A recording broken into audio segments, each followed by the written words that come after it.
ನಮ್ಮ ಶಾಲಾ ದಿನಗಳಲ್ಲಿ ಮೋಜಿನ ಪ್ರಶ್ನೆಗಳನ್ನು ಕೇಳ್ತಾ ಇದ್ರು. ಜಿಲ್ಲಾ ನ್ಯಾಯಾಲಯದಕ್ಕಿಂತ ಮೇಲೆ ಯಾವುದಿದೆ? ಉಚ್ಚ ನ್ಯಾಯಾಲಯ. ಉಚ್ಚ ನ್ಯಾಯಾಲಯದಕ್ಕಿಂತ ಮೇಲೆ ಯಾವುದಿದೆ? ಸರ್ವೋಚ್ಚ ನ್ಯಾಯಾಲಯ. ಸರ್ವೋಚ್ಚ ನ್ಯಾಯಾಲಯದಕ್ಕಿಂತ ಮೇಲೆ ಯಾವುದಿದೆ? ಸರ್ವೋಚ್ಚ ನ್ಯಾಯಾಲಯದಕ್ಕಿಂತ ಮೇಲೆ ಮಹಾತ್ಮ ಗಾಂಧಿ ಇದ್ದಾರೆ. ಯಾಕಂದ್ರೆ ನ್ಯಾಯಾಧೀಶರಲ್ಲಿ ಕುಳಿತುಕೊಳ್ತಾರೆ ಸರ್ವೋಚ್ಚ ನ್ಯಾಯಾಲಯದ ನ್ಯಾಯಾಧೀಶರು, ಅವರ ಮೇಲೆ ಮಹಾತ್ಮ ಗಾಂಧೀಜಿಯವರ ಭಾವಚಿತ್ರ ಇತ್ತು. ಆದ್ರಿಂದ ಸರ್ವೋಚ್ಚ ನ್ಯಾಯಾಲಯದಕ್ಕಿಂತ ಮೇಲೆ ಯಾರು ಅಂತ ಕೇಳಿದ್ರೆ ಮಹಾತ್ಮ ಗಾಂಧಿ ಅಂತ ಹೇಳ್ತಾ ಇದ್ರು. ಆದ್ರೆ ಈಗ ಆ ಮಹಾತ್ಮ ಗಾಂಧಿಯವರ ಸ್ಥಾನದ ಪಕ್ಕದಲ್ಲಿ ಸರಿಸಮಾನವಾಗಿ ಡಾಕ್ಟರ್ BR ಅಂಬೇಡ್ಕರ್ ಅವರು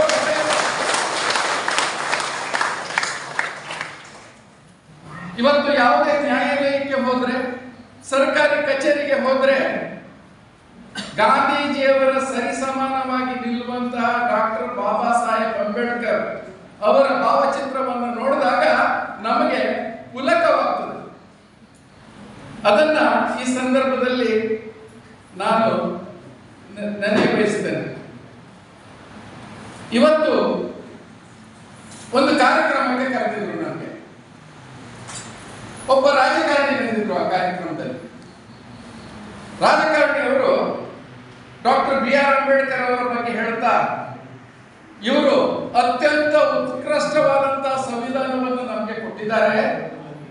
ಈ ಸಂವಿಧಾನ ಎಷ್ಟು ಚೆನ್ನಾಗಿದೆ ಅಂತೇಳಿ ಹೇಳಿದ್ರೆ ಇವತ್ತಿನವರೆಗೆ ಒಂದೇ ಒಂದು ತಿದ್ದುಪಡಿ ಇದಕ್ಕೆ ಆದದ್ದಿಲ್ಲ.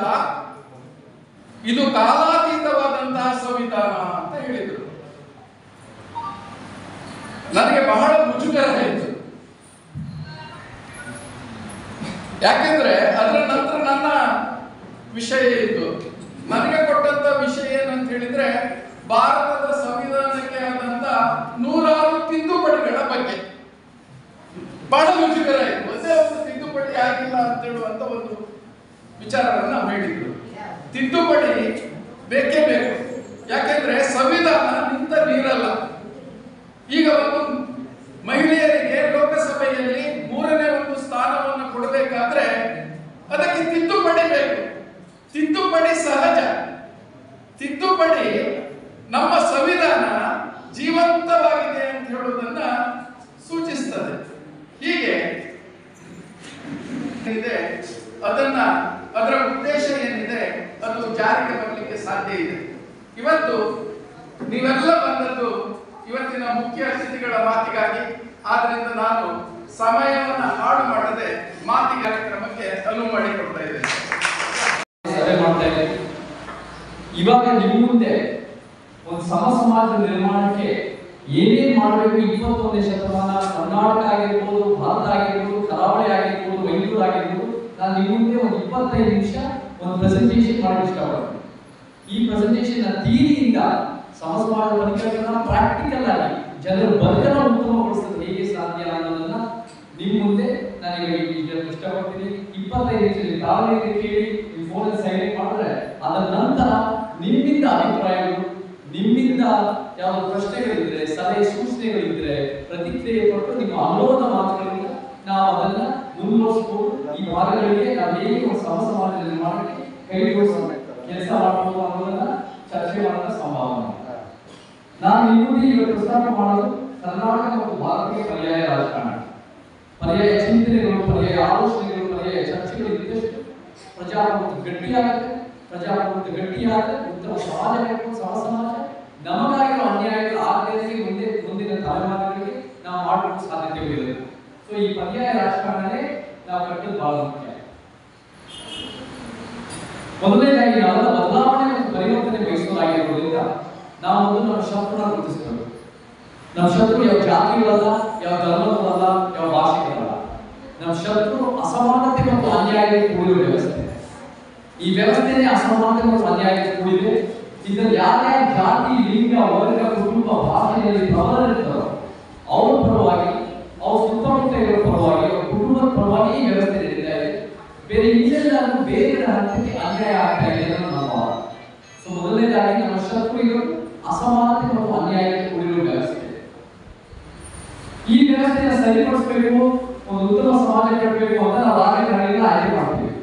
ರಾಜ್ಯದ ಹಿತಾಸಕ್ತಿ ಕಾಪಾಡ್ತಾರೆ, ರಾಷ್ಟ್ರದ ಹಿತಾಸಕ್ತಿ ಕಾಪಾಡ್ತಾರೆ ಅನ್ನೋ ಒಂದು ಉದ್ದೇಶದಿಂದ ಆಯ್ಕೆ ಮಾಡ್ತೀವಿ. ದುರಂತ ಮತ್ತು ವಿಪರ್ಯಾಸ ಏನಂದ್ರೆ ಇವರು ರಾಜ್ಯದ ಹಿತಾಸಕ್ತಿಗಿಂತ ಅನೇಕ ಬಾರಿ ಸ್ವ ಅಧಿಕಾರ, ಸ್ವಹಣ ಮತ್ತೆ ಸ್ವ ಪ್ರತಿಷ್ಠೆಗಾಗಿ ಅವರು ಕೆಲಸ ಮಾಡ್ತಾ ಇದ್ದಾರೆ. ಇದು ಅವರ ಪಕ್ಷದ ಒತ್ತಡಗಳು ಇರಬಹುದು, ಅವರ ಇಚ್ಛಾಶಕ್ತಿ, ಧೈರ್ಯದ ವಿಚಾರದ ಕೊರತೆ ಇರಬಹುದು, ಅಥವಾ ಅವರಿಗೆ ಅನೇಕ ಕಾರಣಗಳಿರಬಹುದು. ಆದ್ರೆ ಇದು ರಾಜ್ಯದ ಹಿತಾಸಕ್ತಿಗಿಂತ ಸ್ವಹಿತಾಸಕ್ತಿಗಾಗಿ ಕೆಲಸ ಮಾಡ್ತಾ ಇದ್ದಾರೆ ಅನ್ನೋದು ನಮ್ಮ ಭಾವ. ಸೊ ನಾವೇನ್ ಮಾಡಬೇಕು ಅಂದ್ರೆ ಮುಖ್ಯವಾಗಿ ಇವೆಲ್ಲರೂ ಹಿಂದಿನ ರೀತಿಯಿಂದ ಎಷ್ಟೋ ವರ್ಷಗಳಿಂದ, ಎಷ್ಟೋ ದಶಕಗಳಿಂದ ಅನೇಕರು ನಿಮ್ಮ ರೀತಿಯಿಂದ ನ್ಯಾಯಕ್ಕೋಸ್ಕರ ಕೆಲಸ ಮಾಡ್ಕೊಂಡು ಹೋಗ್ತಾ ಇದ್ದಾರೆ. ಸಮಾಜದ ಚಿಂತನೆಗಳು, ಸಮಾಜದ ಪರವಾಗಿ, ನ್ಯಾಯದ ಪರವಾಗಿ ಕೆಲಸ ಮಾಡಿದ್ದಾರೆ. ನಾವು ಇವತ್ತಿನ ಮಾಡಬೇಕಾಗಿರೋದು ಪೊಲಿಟಿಕಲ್ ಆಕ್ಟಿವಿಸಮ್, ರಾಜಕೀಯ ಸ್ಥಾಪಕ ಹಿತಾಸಕ್ತಿಗಳ ವಿರುದ್ಧ ನಮ್ಮ ಹೋರಾಟ. ಈ ಪೊಲಿಟಿಕಲ್ ಆಕ್ಟಿವಿಸಮ್ ಮಾಡಬೇಕು, ರಾಜಕೀಯ ಸ್ಥಾಪಕ ಹಿತಾಸಕ್ತಿಗಳ ವಿರುದ್ಧ ನಾವು ಹೋರಾಟ ಮಾಡಬೇಕು ಅಂದ್ರೆ ನಾವು ಈ ಹೋರಾಟನ ವ್ಯಾಖ್ಯಾನಿಸಬೇಕು. ನಾವು ಕೇಳಿರ್ತೀವಿ ಎಡ ಮಧ್ಯ ಬಲ ಅಂತ ಕೇಳಿರ್ತೀವಿ. ಎಡಪಂಥ ಅಂದ್ರೆ ಯಾರು? ಕೇರಳದ ಪಕ್ಷಗಳು, ಕಾಂಗ್ರೆಸ್ ಪಕ್ಷಗಳು, ಮುಂಚೆ ವೆಸ್ಟ್ ಬೆಂಗಾಲ್ ಪಕ್ಷಗಳು, ಅವರು ಎಡಪಂಥ ಅಂತ ಹೇಳಿರ್ತೀವಿ. ಬಲಪಂಥ ಅಂದ್ರೆ ಯಾರು? ಕರ್ನಾಟಕದಲ್ಲಿ 35% ದೇಶದ 35% ವೋಟ್ ತಗೊಂಡು ಹಿಂದುತ್ವ 3 ಸರಿ ಕೇಂದ್ರದಲ್ಲಿ ಗೆದ್ದಿರೋ ಪಕ್ಷ, ಅದು ಒಂದು ಬಲಪಂಥ ಅಂತ ನೋಡ್ತೀವಿ. ಮಧ್ಯಪಂಥ ಅಂದ್ರೆ ಯಾರು ಅಂದ್ರೆ 62 65% ಮತ ತಗೊಂಡು ನಾವೇನು ಮನುವಾದಿ ಪಕ್ಷಗಳು ಅಂತ ಹೇಳ್ತೀವಿ, ಯಥಾಸ್ಥಿತಿ ಪಕ್ಷಗಳು, ರಾಜ್ಯ ಸರ್ಕಾರದ ಪಕ್ಷಗಳು ಅಧಿಕಾರ ಬರಬೇಕು ಅಂತ ಆವಾಸಿ, ಅಧಿಕಾರ ಬಂದ್ಮೇಲೆ ಒಂದು 5 ಟ್ಯಾಕ್ಸ್ ಸ್ಕೀಮ್ ತಂದು ಯಾವ ಪರಿವರ್ತನೆ ತಂದ್ರೆ ಯಥಾಸ್ಥಿತಿ ಕಾಪಾಡೋದು ಮಧ್ಯಪಂಥ. ಸೊ ಇದು ಎಡ ಮಧ್ಯ ಬಲ. ನಾವು ಯಾರು ನಮ್ಮ ಸಿದ್ಧಾಂತ ಏನು? ಇದು ಬಹಳ ಮುಖ್ಯವಾದ ಸ್ಲೈಡ್. ನಮ್ಮ ಸಿದ್ಧಾಂತ ಅಂದ್ರೆ ಅದು ಮಾಡುತ್ತೆ ಸಮಾನತೆ, ನ್ಯಾಯ, ವೈಜ್ಞಾನಿಕತೆ ಮತ್ತು ಸಂವಿಧಾನ ಪೀಠಿ.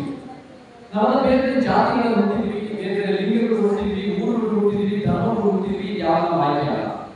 ಆದ್ರೆ ಹುಟ್ಟಿದ ಮೇಲೆ ಏನ್ ಮಾಡ್ತೀವಿ ಅದು ನಮ್ಮ ತರ, ಅದು ನಮ್ಮ ಆಯ್ಕೆ. ಹುಟ್ಟಿದ ಮೇಲೆ ನಾವು ಸಮ ಸಮಾಜಕ್ಕೆ ಶ್ರಮಿಸ್ತೀವಿ, ಒಂದು ಸಮಾನತಾವಾದಿಗಳಾಗ್ತೀವಿ. ಆ ಸಮಾನತೆ ಸಂವಿಧಾನ ಪೀಠಿಕೆಯಲ್ಲಿದೆ. ಮತ್ತೆ ನ್ಯಾಯ, ನ್ಯಾಯ ಕೂಡ ಸಂವಿಧಾನ ಪೀಠಿಕೆಯಲ್ಲಿದೆ. ಏನಿದು ನ್ಯಾಯ? ನ್ಯಾಯ ವ್ಯಾಖ್ಯಾನಿಸೋದು ಹೇಗೆ ಅಂದ್ರೆ ಇತಿಹಾಸದ ತಪ್ಪುಗಳನ್ನು ಸರಿಪಡಿಸೋದು. ಸೊ ಇತಿಹಾಸನ ವೈಜ್ಞಾನಿಕವಾಗಿ ಆದ್ರೆ 51 ಏಜ್ ಪ್ರಕಾರ ನಾವು ಅರ್ಥ ಮಾಡಿಕೊಂಡು ಯಾವ ಮೌಲ್ಯ ಮೂಢನಂಬಿಕೆಗಳಿದೆ ವೈಜ್ಞಾನಿಕವಾಗಿ ನ್ಯಾಯ ಒದಗಿಸಿ ಸಂವಿಧಾನ ಪೀಠಿಕೆ ಎತ್ತಿಡಬೇಕು ನಮ್ಮ ಉದ್ದೇಶ ಆಗುತ್ತೆ.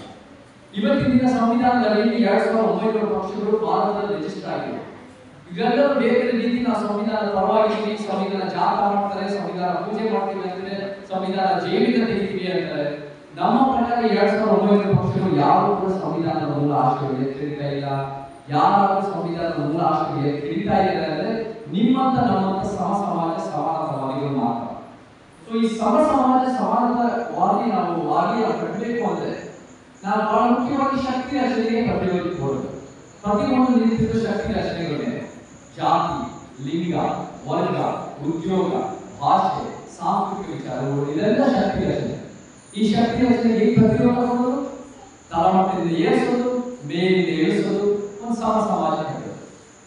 ಇವಾಗ ಒಂದು ಉದಾಹರಣೆ ಕೊಟ್ಟಿದ್ದೀನಿ. ಆರ್ಥಿಕ ಶಕ್ತಿ ರಚನೆ 1% ಉಳ್ಳವರು ಅವರನ್ನ 40 ರಿಂದ 50% ಸಮಾಜದ ದುಡ್ಡಿದೆ.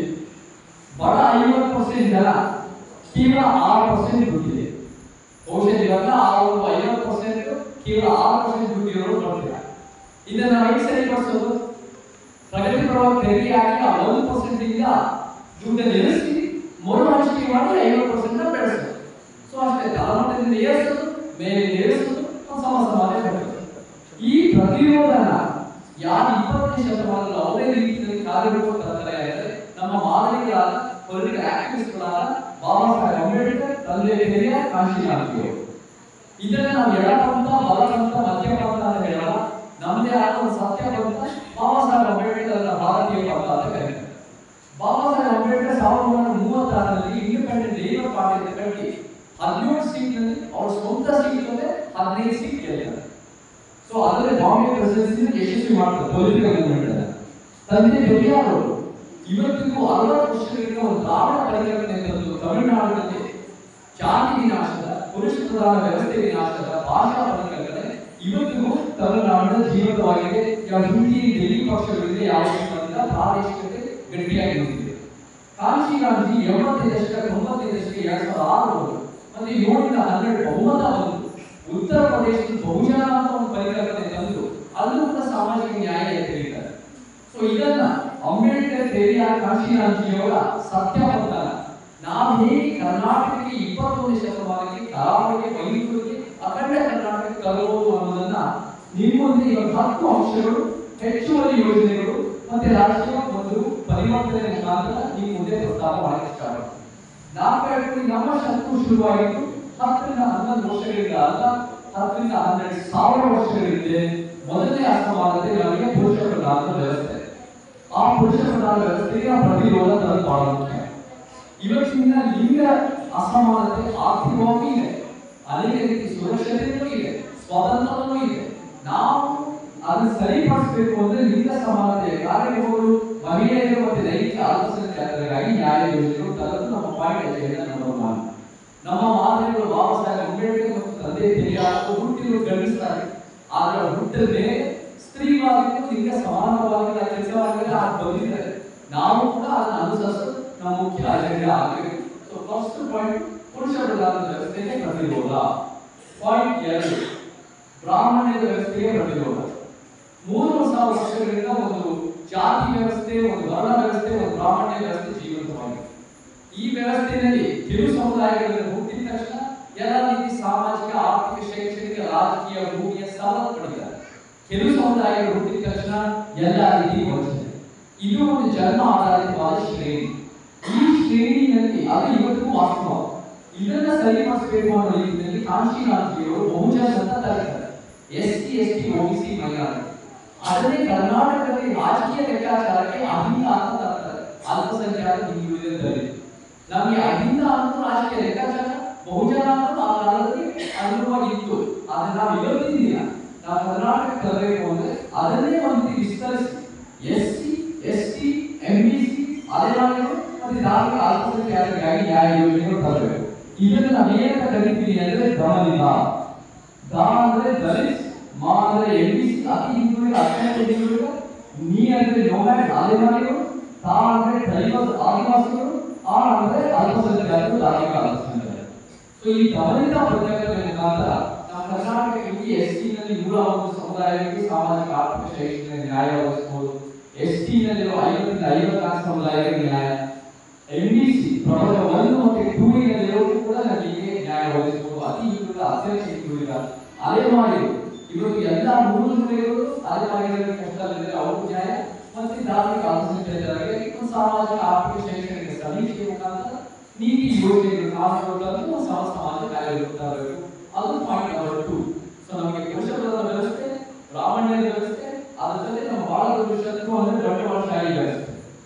ಈ ಬಂಡವಾಳಶಾಹಿ ವ್ಯವಸ್ಥೆಗೆ ನಾವು ಪ್ರತಿರೋಧ ತರಲು ಬಹಳ ಮುಖ್ಯ.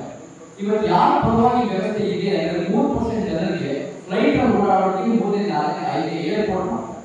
ಆದ್ರೆ ಯಾರಿಗೆ ಅನ್ಯಾಯ ಆಗ್ತಾ ಇದೆ, ಇನ್ನೆಲ್ಲರೂ ಬೇರೆ ಹಂತಕ್ಕೆ ಅನ್ಯಾಯ ನೀಡಿದ್ದಾರೆ. ಸಂವಿಧಾನ ಪೀಠಿನಲ್ಲಿ ಏನಿರುತ್ತೆ, ಸಮಾಜವಾದ ಪರ ಅಂತ ಹೇಳುತ್ತೆ. ಸೊ ನಮ್ಮ 3ನೇ ಪಾಯಿಂಟ್ ನಾವು ಸಮಾಜವಾದ ಪರ ಇರಬೇಕಾದ್ರೆ ಯಾರ ಪರವಾಗಿ, ಬಡವರು, ಮಧ್ಯಮ ವರ್ಗದ ಜೊತೆ ಶ್ರಮಜೀವಿ, ಕಾರ್ಮಿಕ, ರೈತ ವರ್ಗ. ಇವತ್ತು ಕಾರ್ಮಿಕರು ಕಷ್ಟ ಪಡ್ತಾ ಇದ್ರೆ ನಮಗೆಲ್ಲ ಗೊತ್ತಿದೆ.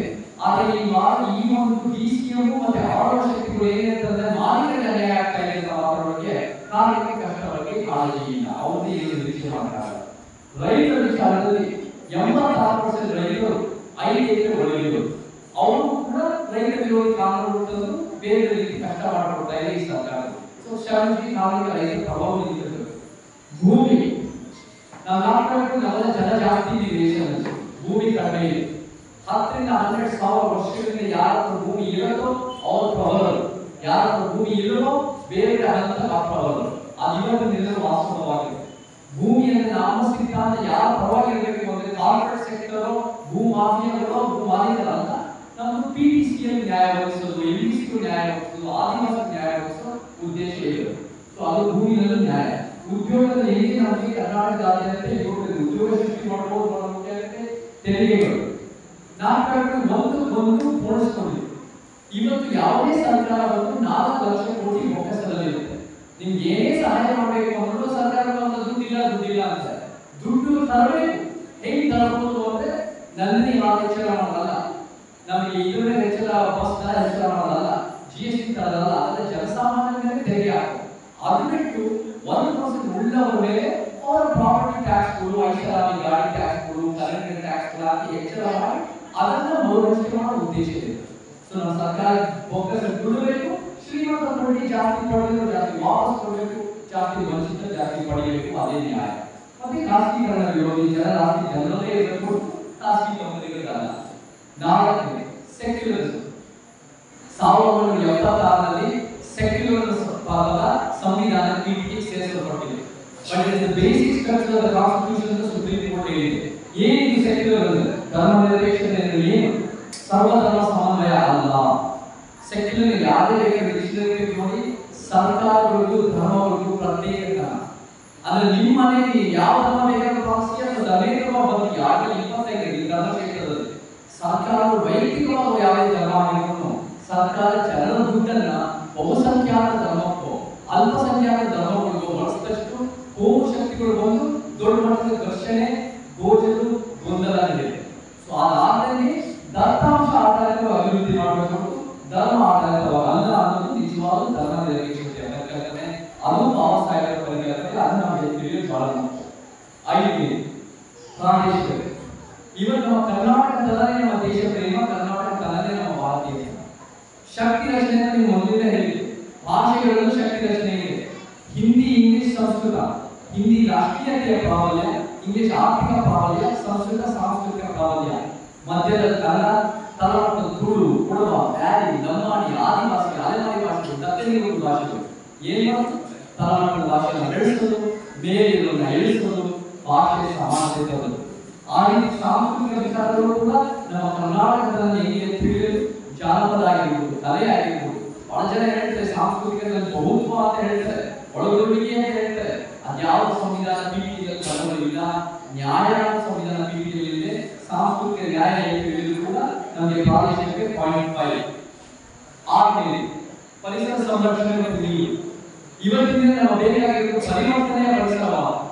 3-4 ದಿನ ತಂದೆ ಪೆರಿಯಾರ ಹುಟ್ಟಿದ್ದ ನಾನು ಚಿತ್ರದುರ್ಗದಲ್ಲಿ ಜೋಡಣೆ ಮಾಡಲಿ ಮೈನಿಂಗ್ ಲಾಬಿಗಳು, ಗಣಿ ಲಾಬಿಗಳಿಂದ ಎಲ್ಲ ಜೀವನದ ಆರೋಗ್ಯ, ವಾಟರ್ ಕಂಟಾಮಿನೇಷನ್, ಕ್ಯಾನ್ಸರ್, ಎಲ್ಲ ರೀತಿ ಪರಿಸರ ನಾಶ, ಆರೋಗ್ಯ ನಾಶ ಆಗ್ತದೆ. ಕೆಲವು ವ್ಯಕ್ತಿಗಳು ದುಡ್ಡಿಂದ ಬೆಳೀತಾ ಇದ್ದಾರೆ, ಅವ್ರಿಗೆ ಟಿಕೆಟ್ ಸಿಗ್ತಾ ಇದ್ದಾರೆ, ಅವರೇ ಅವ್ರ ಮಕ್ಕಳೇ ಬೆಳೀತಾ ಇದ್ದಾರೆ ದೊಡ್ಡ ಪ್ರಮಾಣ. ನಾವು ಇವಾಗ ಏನ್ ಮಾಡ್ಬೇಕು ಅಂದ್ರೆ ಈ ಬೇರೆ ವಿನಾಶಕಾರಿ ಲಾಬಿಗಳು, ಭೂಮಿ, ಗಣಿಗಾರಿಕೆ, ಮರ, ಮರಳು, ರೆಸಾರ್ಟ್ ಇತ್ಯಾದಿ ಇದರ ಕಡಿವಾಣ ಹಾಕಿ ಪರಿಸರ ಉಳಿಸಿ ನಮ್ಮ ಜನ ಆರೋಗ್ಯನ ಬೆಳೆಸಬೇಕು. ಅದೇ ರೀತಿ ನೀವು ಜಲಮೂಲಗಳಾಗಿದ್ದು ಪರಿಸರ ಸೇರಿ ಅಳವಡಿಸಿದರೆ 0.6 ಪರಿಸರದ ಬಗ್ಗೆ ಕಾಳಜಿ. 0.7 ಭ್ರಷ್ಟಾಚಾರ ಯೋಗ. ಎಲ್ಲ ಕಡೆ ಮೇಲಿಂದ ಕೆಳಗೆ ಭ್ರಷ್ಟಾಚಾರ ಪ್ರಾರಂಭವಾಗುತ್ತೆ.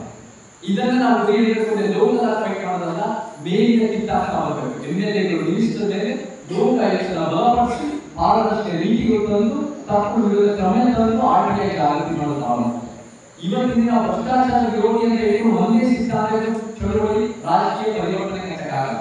10 ಪಾಯಿಂಟ್ ಮತ್ತು ಹೆಚ್ಚುವರಿಗಳಲ್ಲಿ ಇದು ಒಂದು ಬಹಳ ಮುಖ್ಯ ಆಗುತ್ತೆ. 0.7 0.8 ಅಭಿವ್ಯಕ್ತಿ ಸ್ವತಂತ್ರ, ಮಾಧ್ಯಮ ಸ್ವತಂತ್ರ, ಪ್ರತಿಭಟನೆ ಸ್ವತಂತ್ರ, ಆಡಳಿತ ಸ್ವತಂತ್ರ. ಇವತ್ತು ನೀವೆಲ್ಲ ಹೋರಾಟ ಮಾಡೋದು ಬರ್ತಾ ಇಲ್ಲ. ನೀವೆಲ್ಲ ಹೋರಾಟ ಮಾಡಿದಾಗ ಸರ್ಕಾರ ಪರವಾಗಿದ್ದರೆ ನೀವೆಲ್ಲ ಏನು ಸಮಸ್ಯೆ ಆಗಲ್ಲ. ಸರ್ಕಾರ ವಿರುದ್ಧ ನಿಂತಿದ ತಕ್ಷಣ ಬೇರೆ ಬೇರೆ ಕಿವಿಗಳು, ಹಿಂಸೆಗಳು, ಸಮಸ್ಯೆಗಳು ಬರ್ತವೆ. ಇವತ್ತಿನ ನೀವು ನೋಡಿ ಬೇರೆ ಕೇಸ್ಗಳಲ್ಲಿ ಹೇಗೆ ಬಾಯಿ ಮುಚ್ಚಿಸ್ತಾರೆ, ಹೇಗೆ ಮಾಧ್ಯಮದಲ್ಲಿ ಅಟ್ಯಾಕ್ ಮಾಡ್ತಾರೆ, ಯೂಟ್ಯೂಬ್ ಧರ್ಮಸ್ಥಳ ನಾವು ನೋಡಿದ್ವಿ. ಇವತ್ತಿನ ಅವರಿಗೆ ಅಧಿಕಾರಗಳು ಅಷ್ಟೇ ಅಲ್ಲ, ಉತ್ತಮ ಪ್ರಜಾಪ್ರಭುತ್ವ ಎತ್ತಿಗೆ ಬಹಳ ಮುಖ್ಯ. ಸೊ ನಾವು ಯಾವ ಸ್ವೀಕಾರ ಅಲ್ಲ ಅನ್ನೋದನ್ನ ಸ್ಪಷ್ಟವಾಗಿತ್ತು. ನಿಜವಾದ ಸ್ವಾತಂತ್ರ್ಯ ಅನ್ನೋದು ಏನು ಸಂವಿಧಾನ ಪೀಠಿಯಲ್ಲಿದೆ ಅದನ್ನು ತಿಳಿಯಲು ಆರ್ಟಿಕಲ್ 19 ನಮಗೆ ಹೇಳಿದೆ. 9 ಆರೋಗ್ಯ ಮತ್ತು ಶಿಕ್ಷಣ ಪರಿವರ್ತನೆ. ಇವತ್ತು ಆರೋಗ್ಯ ಮತ್ತು ಶಿಕ್ಷಣ ಸಂಪೂರ್ಣ ವ್ಯಾಪಾರಗಳಾಗಿದೆ. ದುಡ್ಡಿನವರು ಅವ್ರ ಮಕ್ಕಳೇ ಒಳ್ಳೆ ಶಿಕ್ಷಣ ಪಡೆದರೆ, ಒಳ್ಳೆ ಆರೋಗ್ಯ ಪಡೆದರೆ, ಅವರೇ ಬೆಳೀತಾ ಅವ್ರು ಒಳ್ಳೆ ಉದ್ಯೋಗಕ್ಕೆ ಅವರೇ ದುಡ್ಡು ಮಾಡ್ಕೊಂಡು ಅವರೇ ಅವ್ರ ಜೀವನ ಸಾಧಿಸ್ತಾರೆ. ಇವತ್ತು ಯಾರು ಸರ್ಕಾರಿ ಶಾಲೆಗೆ ಹೋಗ್ತಾರೆ, ಯಾರು ಸರ್ಕಾರಿ ಆಸ್ಪತ್ರೆಗೆ ಹೋಗ್ತಾರೆ ಅಂದ್ರೆ ಮೊದಲೇ ಸಾಮಾಜಿಕವಾಗಿ ಹಿಂದುಳಿದಿರೋರು, ಆರ್ಥಿಕವಾಗಿ ಹಿಂದುಳಿದಿರೋರು, ಗ್ರಾಮೀಣ ಭಾಗ ಶಿಕ್ಷಣ ವಂಚಿತ ಸಮುದಾಯಗಳು ಅನ್ಯಾಯ. ಇದನ್ನ ಹೇಗೆ ಸರಿಪಡಿಸೋದು? ಒಂದು ಮನಸ್ಥಿತಿ ಇರಬೇಕು. ಆ ಮನಸ್ಥಿತಿ ಯಾವ ಶಕ್ತಿಗಳಿಲ್ಲ. ಎರಡನೇ ಮಂದಿ ಬೇಕು, ದುಡ್ಡು ಬೇಕು. ದುಡ್ಡು ಹೇಗೆ ನಾನು ಹೇಳಿ, ಇವತ್ತಿನ ಸರ್ಕಾರಿ ಶಾಲೆ ಸರ್ಕಾರಿ ಆಸ್ಪತ್ರೆಗಳನ್ನ ಬೆಳೆಸಬೇಕು, ಕಾರ್ಪೊರೇಟ್ ಶಾಲೆ ಕಾರ್ಪೊರೇಟ್ ಆಸ್ಪತ್ರೆ ಕಡಿಮೆ ಮಾಡ್ತಾರೆ. ಯಾವ ಜಗಳ ಸಂಘರ್ಷ ನಡೀತಾ ಇವತ್ತು ಮ್ಯಾಥ್ಸ್ ಸೈನ್ಸ್ ಕಾಮರ್ಸ್ ಅಲ್ಲ, ಆರ್ಟ್ಸ್. ಇವತ್ತು ನಾವು ಬಲಪಂಥೀಯ ಪಠ್ಯಪುಸ್ತಕ ನ್ಯಾಯ ಒದಗಿಸಿಲ್ಲ, ಮಧ್ಯ ಮತ್ತು ಎಡಪಂಥೀಯ ಪಠ್ಯಪುಸ್ತಕ ನ್ಯಾಯ ಒದಗಿಸಿಲ್ಲ. ನಮ್ಮದೇ ಆದ ಸತ್ಯಪಂಥದ ಪಠ್ಯಪುಸ್ತಕ ತಂದು ಉತ್ತಮ ನಾಗರಿಕರು ಮಾಡಿ ನಾವು ಕರ್ನಾಟಕ ನಡೆಸೋದು ಬಹಳ ಮುಖ್ಯ. ಶಿಕ್ಷಣ ಮತ್ತು ಆರೋಗ್ಯ ಯಾವ ಅಮೆರಿಕನ್ ಮಾದರಿಯಲ್ಲ, ಯಾವ ಇಸ್ರೇಲ್ ಮಾದರಿಯಲ್ಲ. ಸ್ಕ್ಯಾಂಡಿನೇವಿಯನ್ ದೇಶಗಳು ಬಹಳ ಉತ್ತಮ ದೇಶಗಳು, ಸಂತೋಷದಲ್ಲಿ ಉತ್ತಮ ಇದೆ. ಲಿಂಗ ಸಮಾನತೆ, ಆರ್ಥಿಕ ಸಮಾನತೆ, ಶಿಕ್ಷಣ ಆರೋಗ್ಯ ಪ್ರಪಂಚದಲ್ಲಿ ಉತ್ತಮ ಇದೆ. ಅದನ್ನು ಕರ್ನಾಟಕದಲ್ಲಿ ಬಹಳ ಮುಖ್ಯ. ಹಾಗೆಯೇ ಪೊಲೀಸ್ ಸುಧಾರಣೆ, ಜೈಲು ಸುಧಾರಣೆ ಮತ್ತು ನ್ಯಾಯ ಸುಧಾರಣೆ. ಪೊಲೀಸ್ ವ್ಯವಸ್ಥೆ ಯಾವ ರೀತಿ ಹಾಳಾಗಿ ನಮ್ಗೆ ಗೊತ್ತಿದೆ. ಕೆಲವು ವ್ಯಕ್ತಿಗಳಿಂದ ಸಮಸ್ಯೆ ಅಷ್ಟೆಲ್ಲ ಈ ವ್ಯವಸ್ಥೆ ಹಾಳಾಗಿದೆ, ಅದನ್ನು ಸುಧಾರಣೆ ಮಾಡಬೇಕು. ಮತ್ತೆ ಜೈಲು ಸುಧಾರಣೆ ಹಿಂಗೆ 5 ಸ್ಟಾರ್ ಫಿಲ್ಮ್ ಸೆಲೆಬ್ರಿಟೀಸ್ ನಾವು ನೋಡ್ತಾ ಇದ್ದೀವಿ. ST ಧಾರ್ಮಿಕ ಅಲ್ಪಸಂಖ್ಯಾತರ ಮತ್ತೆ ಜೈಲಿಗೆ ಆಗ್ತಾ ಇದೆ. ಅದು ಕ್ರಿಮಿನಲ್ ಜಸ್ಟಿಸ್ ರಿಫಾರ್ಮ್ ಮಾಡಬೇಕು, ಮತ್ತೆ ನ್ಯಾಯ ಸುಧಾರಣೆ ಮಾಡಬೇಕು. ಅದ್ರ ಜೊತೆ ಹೆಚ್ಚುವರಿ ನಗರ ಯೋಜನೆ, ಮೂಲಸೌಕರ್ಯ, ರೋಡ್ ಡಿಸ್ಟ್ರಿಬ್ಯೂಷನ್, ಪಬ್ಲಿಕ್ ಟ್ರಾನ್ಸ್ಪೋರ್ಟೇಷನ್, ಸ್ವಜನ ಪಕ್ಷಪಾತ ವಿರೋಧಿ, ಪ್ರಭಾವಿ ಮಕ್ಕಳು ಮೊಮ್ಮಕ್ಕಳು ಮಾತ್ರ ಬೆಳೆಯುವುದು, ಎಲ್ಲರೂ ಅವಕಾಶ ಸಿಗಬೇಕು. ಪ್ರಾಣಿ ಪಕ್ಷಿ ಸಂರಕ್ಷಣೆ, ಆಹಾರ ನಿಲ್ಲಿಸಬಾರದು. ಪ್ರಾಣಿ ಪಕ್ಷಿಗಳು ಅದು ನೋಡಲು ಸರ್ಕಾರ ಕರ್ತವ್ಯ. ಕ್ರೀಡಾ ನ್ಯಾಯ, ಕ್ರಿಕೆಟ್ ಆಡೋ ಗಂಡಸರು ಮಾತ್ರ ಅಲ್ಲ, ಮಹಿಳೆಯರ ಕ್ರೀಡೆ, ಕಬಡ್ಡಿ, ವಾಲಿಬಾಲ್, ಟೆನ್ನಿಸ್ ಎಲ್ಲ ಬಳಸಬೇಕು. ತಂತ್ರಜ್ಞಾನ ಮತ್ತು AI ತಂತ್ರಜ್ಞಾನಗಳು ಬಹಳ ಗಟ್ಟಿಯಾಗಿ ಬೆಳೀತಾ ಇದೆ, ಅದನ್ನು ಅರ್ಥೈಸಿಕೊಳ್ಳಬೇಕು. ಅದನ್ನ ಕಡಿಮೆ ಬಳಸೋದು. ಪ್ರವಾಸಿ ಸಾಂಸ್ಕೃತಿಕ ಐತಿಹಾಸಿಕ ತಾಣಗಳ ಮುನ್ನೆಲೆ ಆ ಕರ್ನಾಟಕದ ಬಹಳ ಮುಖ್ಯ. ವೃತ್ತಿಪರ ನ್ಯಾಯ, ಎಲ್ಲ ಕೆಲಸ ಸರಿಸಮಾನ ಜನರಿಗೆ ಆರ್ಥಿಕತೆಗೆ ಹೋಗಬೇಕು. ಪ್ರಾದೇಶಿಕ ಸಮತೋಲನ, ಬೆಂಗಳೂರು ಬೆಳೆಯೋದಲ್ಲ, ಎಲ್ಲ ಭಾಗಗಳು ಬೆಳೆಯಲು. ಸಿಗರೇಟ್ ಮತ್ತೆ ನಿರೋಧಕ ಶಿಕ್ಷಣ, ಸಿಗರೇಟ್ ಮತ್ತೆ ಬಳಸುವ ಹಕ್ಕಿಗಳು ಬಳಸುತ್ತಿರುವ ತಿಳುವಳಿಕೆ ಮುಂದಿನ ತಲೆಮಾರುಗಳು ಕೊಡಬೇಕು. ಅಂಗವೈಕಲ್ಯ ಪಾರ್ಟಿ ಒಂದು ವೃದ್ಧರ ಮತ್ತು ಮಕ್ಕಳ ಹಕ್ಕನ್ನು ಬೆಳೆಸಬೇಕು. ಉದ್ಯಾನವನ ಮತ್ತು ಆಟ ಮೈದಾನ ಓಡಿಸಬೇಕು. 10 ಪಾಯಿಂಟ್ ಮತ್ತು ಹೆಚ್ಚುವರಿಗಳು ನಮ್ಮ ಅಂಬೇಡ್ಕರ್ ಪೆರಿಯಾರ್ ಕಾಂಶೀನಾಥ ಸಮಾಜ ವಿಚಾರ ಮುಂದೆ ಇಟ್ಟಿದೆ. ಇದೆಲ್ಲ ಹೇಗೆ ಮಾಡೋದು? ಇದು ಬಹಳ ಮುಖ್ಯವಾಗಿ 158ನೇ ಮತಕ್ಷೇತ್ರ ಮೈಸೂರಿನಲ್ಲಿ ಒಟ್ಟುಗೂಡಿಸುವಿಕೆಯ ಮುಖಾಂತರ ನಾವು ಮಾಡಬೇಕು. ಎಲ್ಲ ಚಳವಳಿಗಳು ಜೊತೆ ಸೇರಬೇಕು. ನಾನು ಅಷ್ಟೇ ಹೇಳಿ, ದಲಿತ ಬಹುಜನ, ರೈತ ಕಾರ್ಮಿಕ, ಮಹಿಳಾ ಸಂಘಟನೆಗಳು, ಪರಿಸರವಾದಿಗಳು ಎಲ್ಲ ನಮ್ಮ ಕ್ಷೇತ್ರದಲ್ಲಿ ಯಾರು ಕಾಳಜಿ ಇದೆಯೋ, ಯಾರು ಜನಪರವಾಗಿದೆಯೋ ನಾವೆಲ್ಲ ಜೊತೆ ಸೇರಿ ನಮ್ಮ ಕ್ಷೇತ್ರದ ಏಳಿಗೆಗೋಸ್ಕರ ಚರ್ಚೆಗಳು ಮಾಡಬೇಕು, ಕೆಲಸ ಮಾಡಬೇಕು. ಮತ್ತೆ ಬಹಳ ಮುಖ್ಯವಾಗಿ ಒಮ್ಮತದ ಅಭಿವೃದ್ಧಿ ಬೇಕು. ಇವತ್ತು ನಾನು ಮುಂದೆ ಒಂದು ಹೊಸ ಸಂಘಟನೆ ಕಟ್ತಾ ಇಲ್ಲ. 100 ಸಂಘಟನೆ ಇದೆ, 1000 ಸಂಘಟನೆಗಳಿಗೆ ನಿಂತು ಒಳ್ಳೆ ಕೆಲಸ ಮಾಡ್ತಾ ಇದ್ದಾರೆ. ನಾವು ನಿಜವಾಗ್ಲೂ ನಾವೇನಾದ್ರು ಬದಲಾವಣೆ ಪರಿವರ್ತನೆ ಮಾಡಬೇಕು ನಮ್ಮ ಮಕ್ಕಳು ಮೊಮ್ಮಕ್ಕಳಿಗೆ ಅಂದ್ರೆ ಒಂದು ಪೊಲಿಟಿಕಲ್ ಮೂವ್ಮೆಂಟ್ ಬೇಕಾಗುತ್ತೆ. ಆ ಪೊಲಿಟಿಕಲ್ ಮೂವ್ಮೆಂಟ್, ರಾಜಕೀಯ ಚಳವಳಿ ಬೇಕಾಗುತ್ತೆ ಅಂದ್ರೆ ನಮ್ಗೆ ಅಭ್ಯರ್ಥಿಗಳು ಬೇಕು. ಅಭ್ಯರ್ಥಿಗಳು ಬೇಕು ಅಂದ್ರೆ 5 ಅವಶ್ಯಕತೆಯಲ್ಲಿ ಅಭ್ಯರ್ಥಿಗಳು ಬೇಕು. ಒಂದು, ಸಿದ್ಧಾಂತದ ನಂಬಿಕೆ. ನೀವು ಹಿಂದೂ ರಾಷ್ಟ್ರ ಬೇಕು ಅಂದ್ರೆ ಬಲಪಂಥಿ ಇದೆ, ಮನುವಾದ ಎಲ್ಲ ಸತ್ಯ ಅಂದ್ರೆ ಮಧ್ಯಪಂಥಿ ಇದೆ, ನಿಮ್ಗೆ ಕಮ್ಯುನಿಸ್ಟ್ ಬೇಕಂದ್ರೆ ಎಡಪಂಥಿ ಇದೆ. ನಮ್ಮ ಸಮಾಜ ಬೇಕು ಅಂದ್ರೆ ಯಾವುದೇ ಜಾತಿಗಳು, ಲಿಂಗಗಳು, ಮಾತೃಭಾಷೆಗಳು, ಧರ್ಮಗಳು ನಮ್ಮ ಜೊತೆ ಸೈದ್ಧಾಂತಿಕ ನಿಂತುಕೊಳ್ಳಿ. ಎರಡನೇದಾಗಿ ಇದೇ ಕ್ಷೇತ್ರದ ಸಮೀಪ ನಡೆಸಿದ್ರು ಆಗಬೇಕು. ಅಂದ್ರೆ ಸ್ಥಳೀಯರು ಹೇಗೆ ಜನರನ್ನು ಸಂಪರ್ಕ ಮಾಡಬೇಕು, ಜನರಿಗೆ ಅರ್ಥ ಆಗಿ ಜನರಿಂದ ಒಂದು ಕೆಲಸ ಮಾಡಬೇಕು, ಜನರಿಗೆ ಕೆಲಸ ಮಾಡಿಕೊಡ್ಬೇಕು. ಆ ನಿಟ್ಟಿನಲ್ಲಿ ನಮ್ಮ ಸ್ಥಳೀಯರು ಬೇಕು. ಮೂರನೇದು ಸೇವಾ ಮನೋಭಾವ. ನಮ್ಮ ವೋಟ್ ಕನ್ವರ್ಟ್ ಆಗಲು ಸೇವೆಯಿಂದ ಸೇವೆ ಮಾಡಿದ್ರು ಮುಂದೆ ಮಾಡ್ತಾರೆ, ಅವ್ರಿಗೆ ಅವಕಾಶ ಕೊಟ್ಟರೆ ಅವರು ಮುಂದುವರಿಸ್ತಾರೆ. ಆ ಸೇವಾ ಮನೋಭಾವ ಮತ್ತು ನಾಲ್ಕನೇದು ಪ್ರಾಮಾಣಿಕ ಹಿನ್ನೆಲೆ, ಬೇಡ ಕೇಸ್ಗಳಿಲ್ಲ, ಇಲ್ಲಿರೋ ಸಮಸ್ಯೆಗಳಿಲ್ಲ. 5ನೇದು ಆರ್ಥಿಕ ಭದ್ರತೆ. ಮಿನಿಮಮ್ ಆರ್ಥಿಕ ಭದ್ರತೆ ಬೇಕಾಗುತ್ತೆ. ಓಡಾಡಕ್ಕೆ, ಜನರ ತಲುಪಕ್ಕೆ, ಕೆಲಸ ಮಾಡಕ್ಕೆ, ಸೇವೆ ಮಾಡಕ್ಕೆ ಒಂದು ಮಟ್ಟಿಗೆ ಆರ್ಥಿಕತೆ ಬೇಕಾಗುತ್ತೆ. 100 ಕೋಟಿ 1000 ಕೋಟಿ ಹಾವಿನ ದುಡ್ಡನ್ನೇ ಫೈಟ್ ಮಾಡೋಕ್ಕಾಗಲ್ಲ. ಅವ್ರ ಸಿಕ್ಕಾಪಟ್ಟೆ ದುಡ್ಡಿದೆ ಅಸಮಾನ ಶಕ್ತಿಗಳು. ದುಡ್ಡನ್ನ ಸೇವೆಯಿಂದ ಫೈಟ್ ಮಾಡಬೇಕು. ಈ ತಂತ್ರಜ್ಞಾನ ಪ್ರಾಮಾಣಿಕತೆಯಿಂದ ಫೈಟ್ ಮಾಡಬೇಕು. ಸೊ ಈ 5 ಅವಶ್ಯಕತೆಯಲ್ಲಿ ನಾವು ಅಭ್ಯರ್ಥಿ ತರಬೇಕು. ಬೈಲೂರು ನೀವು ರೂಮ್ನಲ್ಲೇ ಇರಬಹುದು, ನಿಮಗೆ ಗೊತ್ತಿರೋ ಇರಬಹುದು, ಯಾರು ನಾವು ಜನಪರವಾಗಿರ್ತಾರೋ ಅವ್ರನ್ನ ನಾವು ಗುರುತಿಸಿ ಕೆಲಸ ಮಾಡಿಸಿ ನಾವು ಅಕ್ಕಪಕ್ಕ ನಿಂತು ಅವ್ರನ್ನ ಗೆಲ್ಲಿಸಬೇಕು, ನಾವು ಮಾತಾಡಬೇಕು. ಸೊ ಅದು ನಮ್ಮ ಮೂಲ ಉದ್ದೇಶ. ಪೊಲಿಟಿಕಲ್ ಮೂವ್ಮೆಂಟ್ ಅಂದ್ರೆ ನಮ್ಗೆ ಎಲ್ಲರ ಮಕ್ಕಳು ಬೇಕು, ಎಲ್ಲರೂ ನಾವು ಎಲ್ಲರೂ ಕೆಲಸ ಮಾಡೋದು ಮುಖ್ಯ ಆಗಬೇಕು. ನಾನೇನ್ ಮಾಡ್ತೀನಿ? ನಮ್ಮ ಮಾದರಿಯವರು ಕಾಂಶಿರಾಂಜಿಯವರು ಕೆಲಸದ ಮುಂದೆ ಇರ್ತಾರೆ, ಆದರೆ ಅಧಿಕಾರದ ಹಿಂದೆ ಇರ್ತಾರೆ. ನಾನು ಯಾವ ಎಲೆಕ್ಷನ್ ನಿಂತ್ಕೊಳ್ಳಲ್ಲ, ಯಾವ ಮಿನಿಸ್ಟರ್ MLA MP ಆಗಲ್ಲ. ನಮಗೊಂದು ಪಾಲಿಟ್ ಬ್ಯೂರೋ ಅನ್ನೋದು ಬೇಕಾಗುತ್ತೆ. ಹೆಂಗೆ ಬಿಜೆಪಿ ಒಂದು RSS ಇದೆಯೋ, ಹೆಂಗೆ SDPI ಒಂದು PFI ಇದೆಯೋ, ಹೆಂಗೆ ಕಾಂಗ್ರೆಸ್ ಪಾರ್ಟಿ ಒಂದು ಪಾಲಿಟ್ ಬ್ಯೂರೋ ಇದೆಯೋ, ನಮ್ಮದೇ ಆದ ಪಾಲಿಟ್ ಬ್ಯೂರೋ ತಂದು ನಾವು ಅಭ್ಯರ್ಥಿ ಆಯ್ಕೆ ನೀತಿ ಯೋಜನೆ ಇರ್ತಾರ, ಆರ್ಥಿಕ ಪಾರದರ್ಶಕತೆ ಎಲ್ಲ ನಮ್ಮ ಉದ್ದೇಶ. ಸೊ ನಮಗೆ ಬೇಕಾದ್ರೆ ಈಗಾಗಲೇ 158ನೇ ಮತಕ್ಷೇತ್ರ ಬೈಲಿಗೂ ಅಂದ್ರೆ ನಾವು 50, 100, 224 ಅಥವಾ 20 ಕಡೆ ನಾವು ನಿಲ್ಲಿಸಿ ನಾವು ಘೋಷಣೆ ತಗೊಂಡ್ರೆ ನಾವು ನಾಳೆ ದಿನ ನಮಗೆ ಒಂದು ಸಮಾಜ ನಿರ್ಮಾಣ ಮಾಡಕ್ಕೆ ಸಾಧ್ಯತೆಗಳಿರುತ್ತೆ. ನಾವು ಪಾಯ ಆಗ್ತಾ ಇದ್ದೀವಿ. ಇವೆಲ್ಲ ನನ್ನ ಜೊತೆ ಸೇರ್ಕೊಂಡಿದ್ರೆ ಇದು ಒಂದು political party structure. Polit bureau, ರಾಜ್ಯ ಸಮಿತಿ, ತಾಲೂಕು ಸಮಿತಿಗಳು, ಹೋಬಳಿ ಸಮಿತಿಗಳು, ಗ್ರಾಮ ಸಮಿತಿಗಳು ಮತ್ತೆ ನಮ್ಮ ಬೇರೆ ವಿಭಾಗಗಳು ರಾಜ್ಯ ಮಟ್ಟದಲ್ಲಿ, ರಾಷ್ಟ್ರ ಮಟ್ಟದಲ್ಲಿ, ಅಂತಾರಾಷ್ಟ್ರೀಯ ಮಟ್ಟದಲ್ಲಿ ವಿಚಾರಗಳು ತಂದು ಒಂದು ಕಾನೂನು ವಿಭಾಗ, ಆದಿವಾಸಿ, ದಲಿತರು, ಕಾರ್ಮಿಕರು, ರೈತರು, ಮಾಧ್ಯಮಗಳು, ಮಹಿಳೆಯರು, ಅದೇ ಮಾಡಿ OBCಗಳು, ಧಾರ್ಮಿಕ ಅಲ್ಪಸಂಖ್ಯಾತ, ಪರಿಸರ ಎಲ್ಲ ರೀತಿಯ ವಿಚಾರ ತಂದು ನಮ್ಮ ಕರ್ನಾಟಕ ಏರಿಗೋಸ್ಕರ ನಾವು ಕೆಲಸ ಮಾಡೋದು ಬಹಳ ಮುಖ್ಯ. ಈ ಮ್ಯಾಪ್ ನಮಗೆ ಎಷ್ಟೋ ಸತ್ಯ ಹೇಳುತ್ತೆ. ಇದು ಕರ್ನಾಟಕ ಪ್ರಸ್ತುತ ಆರ್ಥಿಕ ಭೌಗೋಳಿಕತೆಯ ಮ್ಯಾಪ್. ಇದರಲ್ಲಿ ಏನಿರುತ್ತೆ ಅಂದ್ರೆ 2020ರಲ್ಲಿ ತಲಾ ಒಂದು ವ್ಯಕ್ತಿ ಎಷ್ಟು ಸಂಬಳ ಮಾಡ್ತಾರೆ. ಸಂಬಳ ಅಂದ್ರೆ ಒಂದು ಆವರೇಜ್ ಸಂಬಳ 2,20,000. ಎಲ್ಲಿ ಜಾಸ್ತಿ ಇದೆ ಅಂದ್ರೆ 500 ಲಕ್ಷ, ಅದು ಬೆಂಗಳೂರು 500 ಲಕ್ಷ ದುಡ್ಡು ಬರುತ್ತೆ, ಖರ್ಚು ವೆಚ್ಚಗಳಿಗೆ. ಆದ್ರೆ ಅದು ಕೂಡ ಬೇರೆ ಬೇರೆ ಕಮರ್ಷಿಯಲ್ ಆಗಿ ಅದು ಕೆಲವು ಹೋಗ್ತಾ ಇದೆ, ಪೋಸ್ಟ್ ಇದೆ. ಇಲ್ಲಿ ನೋಡಿ ಕೆಂಪುದು ಮತ್ತೆ ಎಲ್ಲರೂ ನೋಡಿ ಒಂದೇ ಲಕ್ಷ ಬರುತ್ತೆ. ಕಲ್ಯಾಣ ಕರ್ನಾಟಕ, ಕಿತ್ತೂರು ಕರ್ನಾಟಕ, ಮಧ್ಯ ಕರ್ನಾಟಕ, ಈ ಭಾಗ ಚಾಮರಾಜನಗರ, ಕೋಲಾರ, ಚಿಕ್ಕಬಳ್ಳಾಪುರ, ಉಡುಪಿನಲ್ಲಿ 2 ಉದಾಹರಿಸಿದೆ. ಈ ಭಾಗಗಳೆಲ್ಲ ಆರ್ಥಿಕವಾಗಿ ಹಿಂದುಳಿದೆ, ಸಾಮಾಜಿಕ ಶೈಕ್ಷಣಿಕವಾಗಿ ಹಿಂದುಳಿದೆ. ಆದರೆ ನಿರ್ಲಕ್ಷ್ಯ ಆಗಿದೆ. ಆದರೆ ಈ ಭಾಗಗಳಲ್ಲಿ ಚಳವಳಿಗೆ ಗಟ್ಟಿ ಇದೆ. ಬೈದೂರಲ್ಲಿ ಎಲ್ಲರೂ ಬಂದಿರೋದೇ ಅದಕ್ಕೆ ಉದಾಹರಣೆ. ನಾವೇನ್ ಮಾಡಬೇಕು ಅಂದ್ರೆ ಈ ಕಡೆಯಿಂದ ಬಂದು ಎಲ್ಲ ಚಳವಳಿಗೆ ಗಟ್ಟಿ ಮಾಡಿ ಬೆಂಗಳೂರಲ್ಲಿ ಏನೋ ಕೆಲವು ವ್ಯಕ್ತಿಗಳಿಗೆ ದುಡ್ಡು ಹೋಗ್ತಾ ಇದೆಯೋ ಆ ದುಡ್ಡನ್ನು ಅವ್ರ ಮಕ್ಕಳು ಮೊಮ್ಮಕ್ಕಳು ಹೋಗೋದು ಬಿಟ್ಟು ಇಡೀ ಅಖಂಡ ಕರ್ನಾಟಕ ನಡೆಸೋದು ನಮ್ಮ ಉದ್ದೇಶ ಆಗಬೇಕು. ಅದನ್ನು ಮಾಡಬೇಕು ಅಂದ್ರೆ ಕರ್ನಾಟಕ ಶಕ್ತಿಯಿಂದ ಮಾತ್ರ ಆಗೋದು, ಒಂದು ಪ್ರಾದೇಶಿಕ ಶಕ್ತಿಯಿಂದ ಮಾತ್ರ ಆಗೋದು. ಯಾವ ಹಿಂದಿಯ ಡೆಲ್ಲಿ ಪಕ್ಷಗಳಿಂದ ಯಾವುದೇ ಕಾರಣಕ್ಕೂ ಆಗಲ್ಲ ಅಂತ ಹೇಳಿ ಕೊನೆಯಾಗಿ ನಾವು ಹೆಸರಿಡಬೇಕು ಅಂದ್ರೆ ಸಮಾನತೆ ಮತ್ತು ನ್ಯಾಯ ನಮ್ಮ ಉದ್ದೇಶ, ಸಮ ಸಮಾಜ ನಮ್ಮ ಉದ್ದೇಶ. ಅದು ತರ ಹೆಸರಿಟ್ಟು 2028ಕ್ಕೆ ಪ್ಲಾನ್ ಮಾಡಿ 2027ರಲ್ಲಿ ಗಟ್ಟಿಯಾಗಿ ಲಾಂಚ್ ಮಾಡಿ ನಮ್ಮ ಮೂವ್ಮೆಂಟ್ ಅನ್ನ ನಾವು ಅಲ್ಲಿ ಒಂದು ಕೆಲಸ ಮಾಡಿ ತಯಾರು ಮಾಡೋದು. ನಾವು ಕೂಡ ವೋಟ್ ತಗೋಬಹುದು. ನಮಗೆ 5,000 ಲೀಡರ್ 20,000-30,000 ಬಂದ್ರೆ ಎಲೆಕ್ಷನ್ ದೊಡ್ಡ ಪ್ರಮಾಣದ ಬದಲಾವಣೆ ಆಗುತ್ತೆ. ನಾವು ವೋಟ್ ಅನ್ನೋ ಒಂದು ಭಾವನೆ ಜನರಿಗೆ ಆ ರೀತಿ ಮನಸ್ಸು ಮುಟ್ಟಿದ್ರೆ ನಮ್ಮ ಜೊತೆ ಆ ಕ್ಯಾಂಡಿಡೇಟ್ ಕೆಲಸ ಮಾಡಿದ್ರೆ ನಮ್ಮ ಜೊತೆ ವೋಟ್ ಕೊಡೋದ್ರಲ್ಲಿ ನಂಬಿಕೆ ಇತ್ತು. ಕೊನೆಯದಾಗಿ ನಮ್ಮ ಶತಮಾನದ ಕವಿ ಕುವೆಂಪು ಹೇಳ್ತಾರೆ, ಸರ್ವರು ಸಮಭಾವ, ಸರ್ವರು ಸಮಭಾವ. ಒಂದು ಜೀವನ ಸರಿಸಮಾನವಾದ ಅವಕಾಶ, ಜನತೆ ಆರ್ಥಿಕತೆ ಉಳಿಸಬೇಕು. ನಮಗೆ ಬಾಬಾ ಸಾಹೇಬ್ ತಂದೆ ತೆಗೆಯ ಸಾಕ್ಷಿ ನಾವು ಕುವೆಂಪು ಹೇಗೆ ಸಹಿಸಿದ್ದು ನಾವೆಲ್ಲ ಫಲ ಪಡ್ತಿದ್ವೋ ಅದೇ ರೀತಿ ನಾವು ಕೂಡ ಮುಂದಿನ ತಲೆಮಾರಿಗೆ ನಮ್ಮ ಸಸಿಗಳಾದ್ರೆ ಅವರು ಫಲ ಪಡಿಬಹುದು. ನಮಗಾಗಿರೋ ಅನ್ಯಾಯಗಳು ಆಗದೇ ನೋಡ್ಕೋಬಹುದು ಅನ್ನೋ ಒಂದು ಪ್ರಾಮಾಣಿಕ ಪ್ರಯತ್ನ ಮಾಡೋಣ.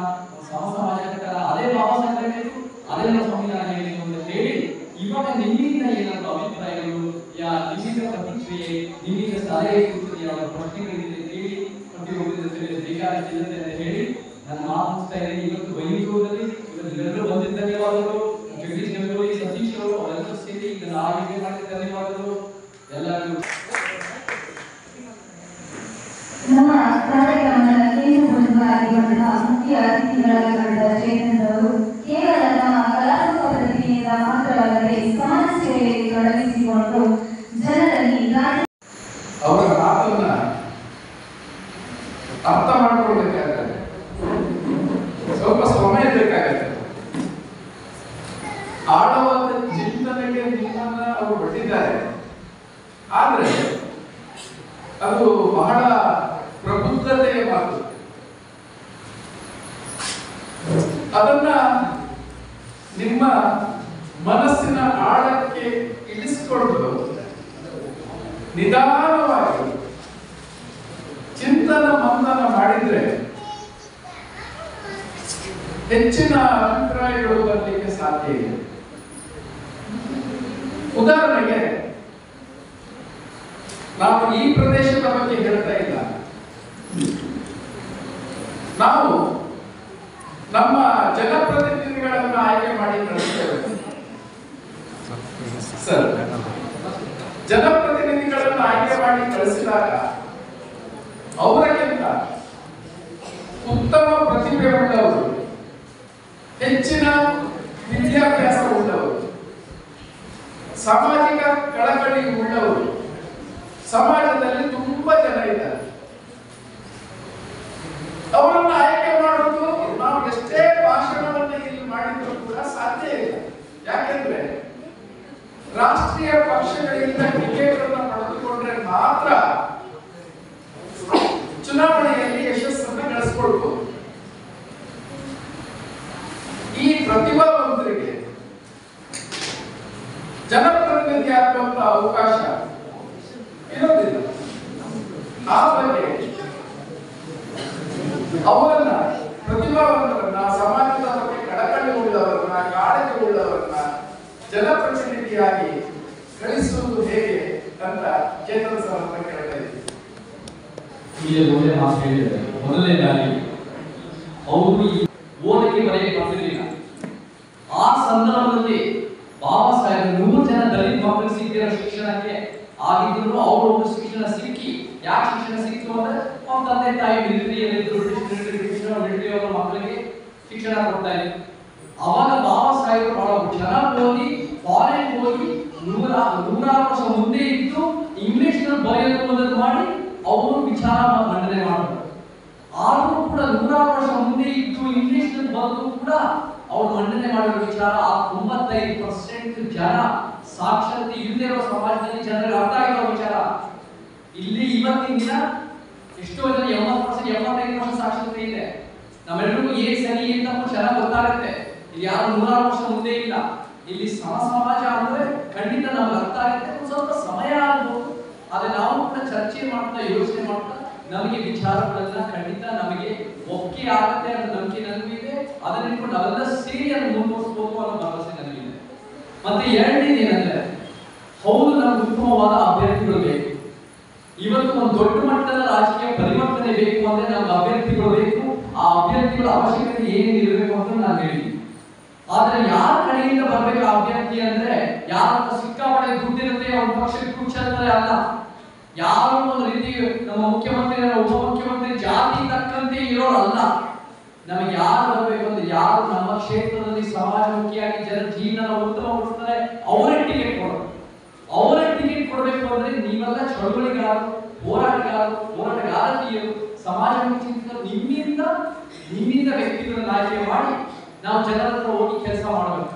ನಾವು ಆ ವ್ಯಕ್ತಿಗಳನ್ನ, ಅಭ್ಯರ್ಥಿಗಳನ್ನ ಕೆಲಸ ಮಾಡಿಸಬೇಕು. ನಾವು ಸೋಷಿಯಲ್ ಮೀಡಿಯಾದಿಂದ 40 ವರ್ಷ ಪ್ರಭಾವಿ ಸೋಷಿಯಲ್ ಮೀಡಿಯಾ 40 ವರ್ಷದಿಂದ ಬಂದಿದೆ ಅಷ್ಟೇ. ಸಿನಿಮಾ 100 ವರ್ಷದಿಂದ ಬಂದಿದೆ. ಆದ್ರೆ ಜನರ ಹತ್ರ ಹೋಗಿ ಚಳುವಳಿ ಮಾತಾಡಿ ಕೆಲಸ, ಅನ್ಯಾಯ ವಿರುದ್ಧ ಮಾತಾಡೋದು, ಕೆಲಸ ಮಾಡೋದು 1000 ವರ್ಷದಿಂದ ನಡೀತಾ ಇದೆ. ನಾವು ಜನರ ಹತ್ರ ಹೋಗ್ಬೇಕು, ಜನರ ಕಷ್ಟ ಅರ್ಥ ಮಾಡ್ಕೋಬೇಕು, ಆ ಕಷ್ಟನ ಸರಿಪಡಿಸಬೇಕು. ನಮ್ಮ ಅಭ್ಯರ್ಥಿಗಳನ್ನು ಮಾಡಿಸಿದ್ರೆ, ಜನರಿಗೆ ಭರವಸೆ ಬಂದ್ರೆ ಅವರು ನಮ್ಮ ಓಟ್ ಹಾಕ್ತಾರೆ ಅಂತ ನಮಗೆ ನಂಬಿಕೆ ಇದೆ. ನಾವು ಇಲ್ಲಿ ಬೈದು ನಾವು ಮಾಡಿದ್ರೆ ಬದಲಾವಣೆ ಇಲ್ಲ.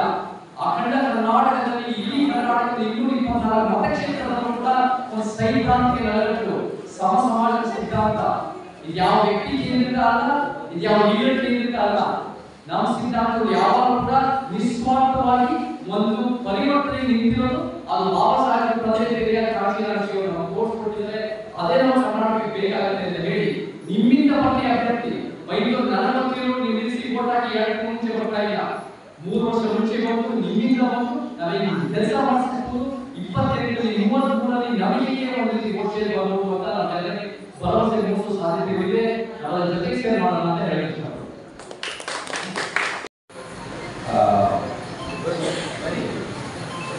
ನಾನು ಹೊರಗ ಸಂಘಟನೆಗೆ ಕೆಲಸ ಮಾಡ್ತಾ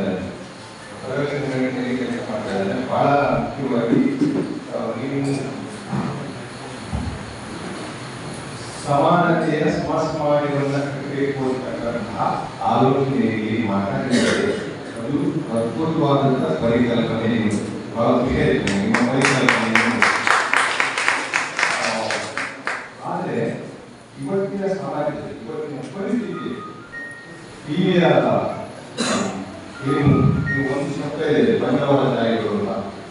ಅಂಥವರ ಮಧ್ಯದಲ್ಲಿ ನಮಗೆ ಈ ರೀತಿ ಮಾಡಲಿಕ್ಕೆ ಸಾಧ್ಯವಾ ಅಂತಕ್ಕಂಥ ಒಂದು ಪ್ರಶ್ನೆ ನನಗೆ ಮೂಡಿದೆ. ಈ ಥರದ್ದು ಮಾಡಲಿಕ್ಕೆ ಸಾಧ್ಯವಾ ಅಂತ.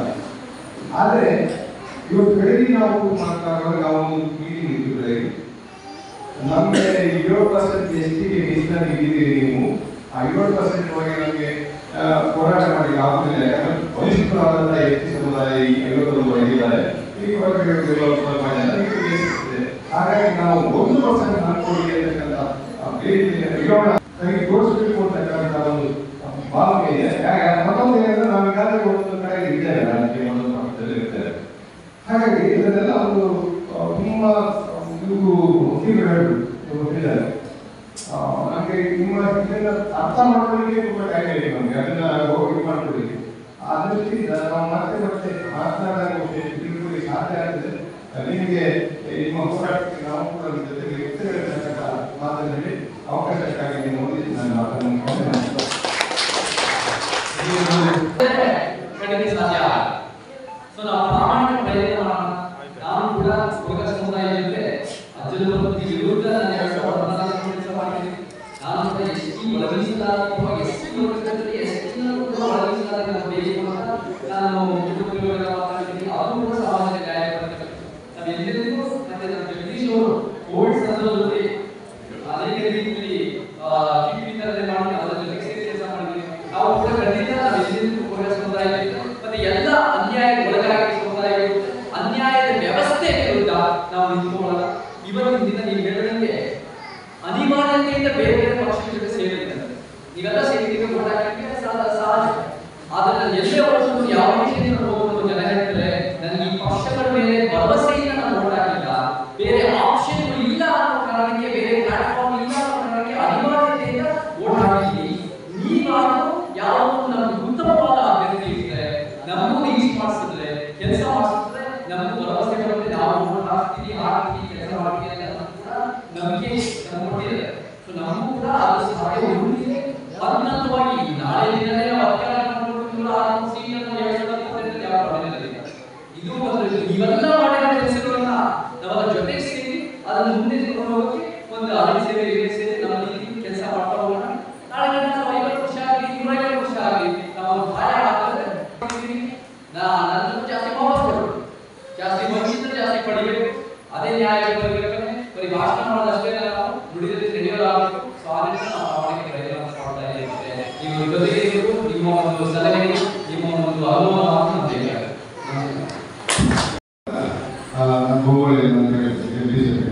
ಏನಂತ ಹೇಳುದು ಸರ್, ಈ ಕೊಳಗ ಸಮುದಾಯದವರಿಗೆ ಸ್ವಲ್ಪ ಕಿಟ್ಗಳನ್ನು ಕೊಡಬೇಕಿದೆ, ಏನಾದ್ರು ಮಾಡಬಹುದು. ಒಂದೇ ಮಾತುಗಳು, ಅದು ನನ್ನ ಸಮಾಜ, ಅದ್ರ ಒಟ್ಟಿಗೆ ನಾನು ತುಂಬಾ ಹೋರಾಟ ಮಾಡಿದ್ದೇನೆ. ಅದ್ರ ಮಟ್ಟಿಗೆ ನಾನು ಕೊಡುವುದಿಲ್ಲ. ನೀವು ಎಷ್ಟು ಹೇಳ್ತೀವಿ ಅಷ್ಟು ಕಿಟ್ಗಳನ್ನು ಅವರು ಕೊಟ್ಟಿದ್ದಾರೆ. ಅದನ್ನು ಅಷ್ಟೇ ತಾತ್ಕಾಲಿಕವಾಗಿ ನಾವು ಎಲ್ಲರೂ ಮನೆ ಮಟ್ಟಿಗೆ ತಲುಪಿದ್ದೇವೆ. ಹಾಗಾಗಿ ನಮ್ಮ ಎಲ್ಲ ಸಾರ್ವಜನಿಕ ಪರವಾಗಿ ಅವರಿಗೆ ತುಂಬಾ ಧನ್ಯವಾದ ಹೇಳಿದೆ. ಯಾಕಂತ ಹೇಳಿದ್ರೆ ನಮ್ಮ ಕೊಳಗ ಸಮುದಾಯದ ಜಿಲ್ಲೆ ನಿಂತಿದ್ದಂತ ಹೇಳಿದ್ರೆ ಅವರು ದಕ್ಷಿಣ ಕನ್ನಡದಲ್ಲಿ ಹೋರಾಟ ಇರ್ಬೋದು, ಎಲ್ಲ ಕಡೆ ಅದೇ ಅವ್ರು ಹೇಳುದು ಒಂದೇ ಮಾತು, ಅದು ನನ್ನ ಸಮಾಜ ಅಂತ ಹೇಳಿದ್ರು. ಪಂಚಾಯತ್ ಬಾಲ್ ಮಾಡಲಾಗಿದೆ. ಅದಕ್ಕೆ ಅವರಿಗೆ ಎಲ್ಲ ಒಳ್ಳೆಯ ಜನರ ಪರವಾಗಿ ಧನ್ಯವಾದ ಹೇಳ್ತೇನೆ. ಸವಾಲುಗಳನ್ನ ಸೂಕ್ತವಾಗಿ ಎದುರಿಸಲು ನಮ್ಮ ಸಂವಿಧಾನ ಶಕ್ತಿಶಾಲಿಯಾಗಿದೆ ಮತ್ತು ಭಾರತದ ಸಂವಿಧಾನದ ಬಗ್ಗೆ ನಿಮ್ಮ ಪ್ರಾಮಾಣಿಕವಾದಂತಹ ಅಭಿಪ್ರಾಯ ಇದೆ.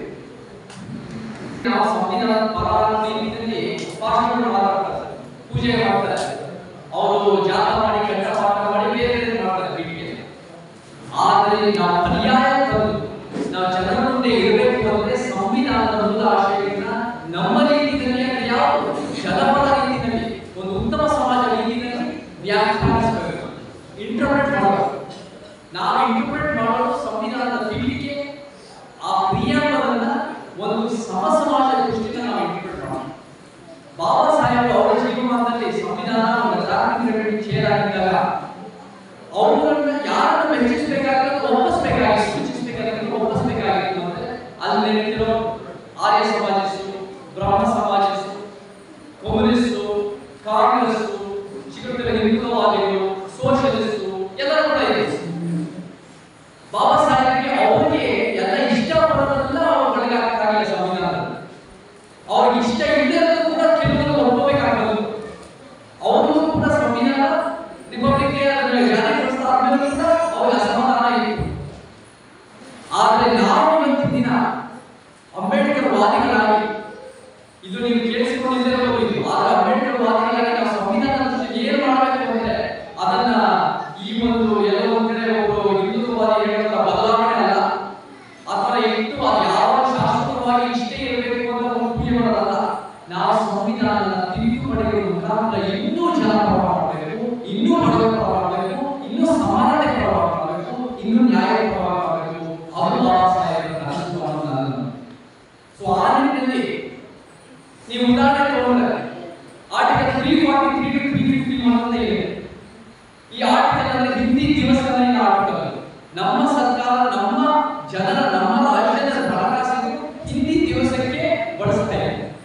ಕಾರ್ಯಕ್ರಮವನ್ನು ಕೂಡ ನಾವು ತಿದ್ದುಪಡಿ ಮಾಡಬೇಕು. ಅದು ಎಲ್ಲ ಭಾಷೆಗಳಿಗೆ ಒಂದು ಭಾಷೆಯ ದಿವಸ ಅಂತ ಮಾಡಬೇಕು. ಅದು ಫುಲ್ ಬ್ಯಾಚ್ ನಮ್ಮ ಬೇರೆ ಬೇರೆ ಕರ್ನಾಟಕ ಭಾಷೆಗಳು ಸೇರಿ ನಾವೆಲ್ಲ ಒಂದು ಹಿಂದಿಯ ಒಂದು ಭಾಷೆಯ ದಿವಸ. ಈ ತರ ಸಣ್ಣ ಪುಟ್ಟ ತಿದ್ದುಪಡಿಗಳು ಕೂಡ ಸಂದರ್ಭ ತಕ್ಕಂತೆ ಜನರ ಪ್ರಜ್ಞೆ ಬಂದಷ್ಟು ಅದನ್ನು ಕೂಡ ಮಾಡಬೇಕು. ಬಟ್ ಪೀಠಿಕೆ ಇದೆಯಲ್ಲ, ಆ ಪೀಠಿಕೆ ಇರೋದು ಬಹಳ ಅವಶ್ಯಕವಾಗಿದೆ. ಆ ಪೀಠಿಕೆಯನ್ನೇ ನಾವು ಮುಂದಿನ ವ್ಯಾಖ್ಯಾನಿಸಿ ಒಂದು ಉತ್ತಮ ರೀತಿಯಲ್ಲಿ ಕೆಲಸ ಮಾಡಬೇಕು. ಸೊ ಆ ರೀತಿಯಿಂದ ನಾನು ಸಂವಿಧಾನ ನೋಡ್ತೀನಿ. ಸಂವಿಧಾನ ನಮ್ಮೆಲ್ಲರಿಗೂ ನಮಗೆ ಭಾರತ ಒಂದು ಉತ್ತಮ ದೇಶ, ಪ್ರಪಂಚದಲ್ಲಿ ಉತ್ತಮ ದೇಶ ಆಗೋ ಸಾಧ್ಯತೆಗಳು ಯಾಕಿದೆ ಅಂದ್ರೆ ನಮ್ಮ ಸಂವಿಧಾನದ ಪಾಯ ಅದ್ಭುತವಾಗಿದೆ. ಸೊ ಆ ಪಾಯಕ್ಕೆ ಒಂದು ಸಮ ಸಮಾಜ ಕಟ್ಟುವ ಸಾಧ್ಯತೆಗಳಿದೆ. ಆ ಸಮ ಸಮಾಜ ನಾವು ಕಟ್ತಾ ಬರೋಣ ಅಂತ ಹೇಳಿ ಇಷ್ಟಪಡ್ತೀನಿ. ಬಟ್ ತಿದ್ದುಪಡಿಗಳು ಕೂಡ ಆಗಿದೆ. ಇಷ್ಟು ಒಂದು ಮೊದಲನೇ ತಿದ್ದುಪಡಿ ಬಂದಿದೆ ತಂದೆ ಪೆರಿಯಾರ ಹೋರಾಟದಿಂದ ಮೀಸಲಾತಿ ಮುಗಿಸಿದ್ದು. ಸೆಕ್ಯುಲರ್ ಮತ್ತು ಸೋಷಿಯಲಿಸ್ಟ್ ಧರ್ಮನಿರಪೇಕ್ಷತೆ ಮತ್ತು ಸಮಾಜವಾದ ಸೇರಿಸಿ ಕೂಡ ತಿದ್ದುಪಡಿಗಳಾಗ. ಸೊ ತಿದ್ದುಪಡಿ ಜನರ ಬಡವರ ಸಮ ಸಮಾಜದ ನ್ಯಾಯಯುತ ಪದದಲ್ಲಿ ಏನು ತಪ್ಪಿಲ್ಲ, ಬಾಬಾ ಸಾಹೇಬರು ಕೊಟ್ಟಿದ್ದಾರೆ. ಆದ್ರೆ ಆ ಉತ್ತಮ ರೀತಿಯಲ್ಲಿ ನಾವು ಕೆಲಸ ಮಾಡೋದು ನಮ್ಮ ಉದ್ದೇಶ ಆಗಿದೆ. ಸಂವಿಧಾನವನ್ನು ನಾವು ಆಡಳಿತ ಅಂತ ಕರೀತೇವೆ. ಸಂವಿಧಾನ ಬೇಕೇ ಬೇಕು. ಆದರೆ ಇತ್ತೀಚಿನ ವರ್ಷಗಳಲ್ಲಿ ಒಂದು ಬಲಪಂಥೀಯ ಮುಂದಿನವರು ಈ ಸಂವಿಧಾನವನ್ನು ಬದಲಾವಣೆ ಮಾಡಬೇಕು ಅಂತ ಮೇಲಿನ ಮೇಲೆ ಒತ್ತಡವನ್ನು ಹಾಕ್ತಾರೆ. ಇದರ ಉದ್ದೇಶ ಏನಿರ್ಬೋದು? ನಾವು ಈ ಒಂದು ಪರಿಸ್ಥಿತಿಯಲ್ಲಿ ಸಂವಿಧಾನವನ್ನು ಬದಲಾವಣೆ ಮಾಡಲಿಕ್ಕೆ ಸಾಧ್ಯ ಆದರೆ ಶೋಷಿತ ವರ್ಗದವರ ಒಂದು ವ್ಯವಸ್ಥೆ ಏನಾಗಬಹುದು, ಇದರ ಬಗ್ಗೆ ಸ್ವಲ್ಪ ನ್ಯಾಯ ಕೊಟ್ಟಿರೋಲ್ಲ. ಅವರು ನ್ಯಾಯಾಲಯ ಒಂದು ನ್ಯಾಯಾಲಯ ಒಂದು ಕಥೆ ಕೇಳಿದ್ರು. ಅವರ ಕಥೆ ಏನಂದ್ರೆ 1900 ವರ್ಷಗಳಿಂದ ಮುಸಲ್ಮಾನರು ಬಂದು ನಾವು ಹಿಂದೂಗಳ ಮೇಲೆ ದಾಳಿ ಮಾಡಿ ಅತ್ಯಾಚಾರ ಮಾಡಿ ಕೊಲೆಯೋಗೆಲ್ಲ ಮಾಡಿ ಎಲ್ಲ ರೀತಿಯಲ್ಲಿ ಅವರ ನ್ಯಾಯಾಲಯ ಕಥೆ ಕೇಳಿದ್ರು. ಆ ಕಥೆ ಕಟ್ಟಿ 100 ವರ್ಷಗಳಿಂದ ಮತ್ತೆ 1980 ಬಿಜೆಪಿ ಬಂದು ಅದರ ಜೊತೆ ಸೇವೆ ಮಾಡಿ ಜನರನ್ನು ಹೋಗಿ ಕೆಲಸ ಮಾಡೋ ಜೊತೆ ಇವತ್ತು 35% ಓಡಿದ ರಾಜ್ಯದಲ್ಲಿ ಆಡ್ತಾ ಇದೆ. ಅದೇ ತರ ಈ ಮನುವಾದಿಗಳು ಯಾರು ನಮ್ಮ ಅಂಬೇಡ್ಕರ್ ಪೆರಿಯಾರ್ ಕಾಂಗ್ರೆಸ್ ದೃಷ್ಟಿಯಲ್ಲಿ ಕಾಂಗ್ರೆಸ್ ಯಥಾಸ್ಥಿತಿ ಯಾರು ಅಲ್ವಾ? ಸೊ ಆ ಮನುವಾದಿಗಳು ಕೂಡ ಕಥೆ ಕಟ್ತಾರೆ, ಅಧಿಕಾರ ಇರಬೇಕಂತ ನ್ಯಾಯ ಕಟ್ತಾರೆ. ಅವರೇನ್ ಕಥೆ ಕಟ್ತಾರೆ ಅಂದ್ರೆ ಸಂವಿಧಾನ ಬದಲಾಯಿಸ್ತಾರೆ ಅಂತ. ಯಾವ ಆರೋಗ್ಯ ಕೆಟ್ಟಿರೋ ಒಬ್ಬ ವ್ಯಕ್ತಿ, ಅವ್ರು ಯಾವ ಒಂದು ಟಿಕೆಟ್ ಕೊಡದಿರೋ ವ್ಯಕ್ತಿ, ಅವ್ರು ಏನೋ ಹೇಳಿದ ತಕ್ಷಣ ಆ ಸಂವಿಧಾನ ಬದಲಾಯಿಸಿದ ಭಾವನೆಗಳನ್ನ ಕೆಲಸಪಡ್ತಾರೆ. 10 ವರ್ಷದಿಂದ ಏನು ಬದಲಾವಣೆ ಮಾಡಿಲ್ಲ. ಈ ತರದ್ದು ಬೇರೆ ರೀತಿ ಸುಪ್ರೀಂ ಕೋರ್ಟ್ ಹೇಳಿದ್ರೆ ಅದನ್ನ ಒಪ್ಪದ ಇರಬೇಕು. ಆದರೆ ಆ ರೀತಿ ಸಂಬಂಧಪಟ್ಟ ಮಾಡಿರೋ ಸಂವಿಧಾನ ಬದಲಾಯಿಸಿದ್ದನ್ನ ಬಯಸಿಬಿಟ್ಟು ಕಥೆ ಕಟ್ತಾರೆ, ಅದರಿಂದ ಅಧಿಕಾರ ಕೊಡ್ತಾರೆ. ನಾವು ಇವತ್ತಿನ ದಿನ ಈ ಕಥೆಗಳು ಈ ನ್ಯಾಯಗಳು ಕೌಂಟರ್ ಮಾಡಕ್ಕೆ ನಮ್ಮದೇ ಆದ ಒಂದು ಕಥೆ ಕಟ್ಟಬೇಕು. ನಮ್ಮ ಕಥೆ ಸತ್ಯಪರವಾಗಿ, ವೈಜ್ಞಾನಿಕವಾಗಿ, ಇತಿಹಾಸ ಅರ್ಥ ಮಾಡಿಕೊಂಡು ಒಂದು ಸತ್ಯ ಜನ ಮುಂದೆ ಇರಬೇಕು. ಸೊ ನಾವು ನಮ್ಮ ನ್ಯಾಯಕ್ಕೆ ಬಿಟ್ಟು ಈ ಎರಡು ನ್ಯಾಯಗಳು, ಹಿಂದುತ್ವದ ನ್ಯಾಯಗಳು, ಮನುವಾದದ ನ್ಯಾಯಗಳು, ಎರಡು ನ್ಯಾಯಗಳನ್ನ ಕೌಂಟರ್ ಮಾಡೋದಿದ್ರೆ ನಾವು ಜನ ಮುಂದೆ ಇರಬೇಕು. ನಮ್ಗೆ ಯಾವಾಗ ನಮಗೆ ಈ ಒಂದು ಪಕ್ಷದ ಶತ್ರುವಲ್ಲ. ತಂದೆ ಕಾಶಿರಾಜ್ಜಿಯವರು ಕಾಂಗ್ರೆಸ್ ಹೊರಗಡೆ ಬಿಜೆಪಿ ಮೈತ್ರಿ ಮಾಡ್ತಾರೆ, ಬಿಜೆಪಿ ಹೊರಗಡೆ ಕಾಂಗ್ರೆಸ್ ಮೈತ್ರಿ ಮಾಡ್ತಾರೆ. ಷರತ್ತುಬದ್ಧ ಮೈತ್ರಿಗೋಸ್ಕರ ನಾವು ತಯಾರಿಗಳು. ಯಾಕಂದ್ರೆ ನಮ್ಮ ದೇಶ ಅಧಿಕಾರದಲ್ಲಿ ಜನಪರ ಯೋಜನೆ ನೀತಿ ಕಾಪಾಡುತ್ತದೆ. ಸೊ ಆ ಷರತ್ತುಬದ್ಧ ಮೈತ್ರಿಗಳು ತಯಾರಿಸಿಕೊಂಡು ನಾವು ಈ ಸ್ಟಿಕ್ ಆಗಿರ್ಬೇಕು. ಕಾಂಗ್ರೆಸ್ ಕೂಡ ನಾವು ಶತ್ರು ಸೈದ್ಧಾಂತಿಕವಾಗಿ ಹೋಗಕ್ಕಾಗಲ್ಲ, ಬಲಪಂಥಿ ಹಿಂದುತ್ವ ಹೋಗಕ್ಕಾಗಲ್ಲ, ಎಡಪಂಥಿ ಗುರುತಿಸುವಾಗ. ಸೊ ಆ ರೀತಿಯಲ್ಲಿ ಇವರು ಜನರಿಗೆ ಕನ್ವಿನ್ಸ್ ಮಾಡಿದ್ದಾರೆ. ಬಟ್ ನಿಜವಾಗ್ಲೂ ಅದು ಸಾಧ್ಯತೆಗಳು ಇತ್ತು ಇಲ್ವಾಗ್ಲೂ ನನಗೆ ನಂಬಲ್ಲ. ಆ ಕಥೆ ಕನ್ವಿನ್ಸ್ ಆಗಿ ಎಲೆಕ್ಷನ್ ಬಂದಿದ್ದಾರೆ. ಇವಾಗ ಗೊತ್ತಾಗಿದೆ 5 ಕ್ಯಾಬಿನೆಟ್ ಸ್ಕೀಮ್ ಇಂದ ಜನರ ಬದುಕು ಅಭಿವೃದ್ಧಿ ಆಗಲ್ಲ. ನೀವು ಅಧಿಕಾರ ಕೊಡಬಹುದು, ಉತ್ತಮ ಪರಿವರ್ತನೆ ಸಮಾಜ ಸಿಕ್ಕಲ್ಲ. ಪರಿವರ್ತನೆ ಸಮಾಜ ಸಿಗಬೇಕು ಅಂದ್ರೆ ಸಮಾಜ ಇಲ್ಲ. ಉದಾಹರಣೆಯಾಗಿ ಈ ಒಂದು ಕರಾವಳಿ ಭಾಗದಲ್ಲಿ ಇರಲಿಲ್ಲ, ಬಿಹಾರ ಪ್ರದೇಶದಲ್ಲಿ ನನ್ನ ತಾಯಿಯ ಕೊನೆಯ ಕ್ಷಣದಲ್ಲೂ ಆ ಉತ್ತರ ಪ್ರದೇಶದಲ್ಲಿ ಇತಿಹಾಸ ಕಲ್ಪನೆ ಇದೆ. ಸರ್, ನನ್ನೊಂದು ನಿಮ್ಮ ಮಾತಿನ ಸ್ಪಷ್ಟ ಆಗಬೇಕು.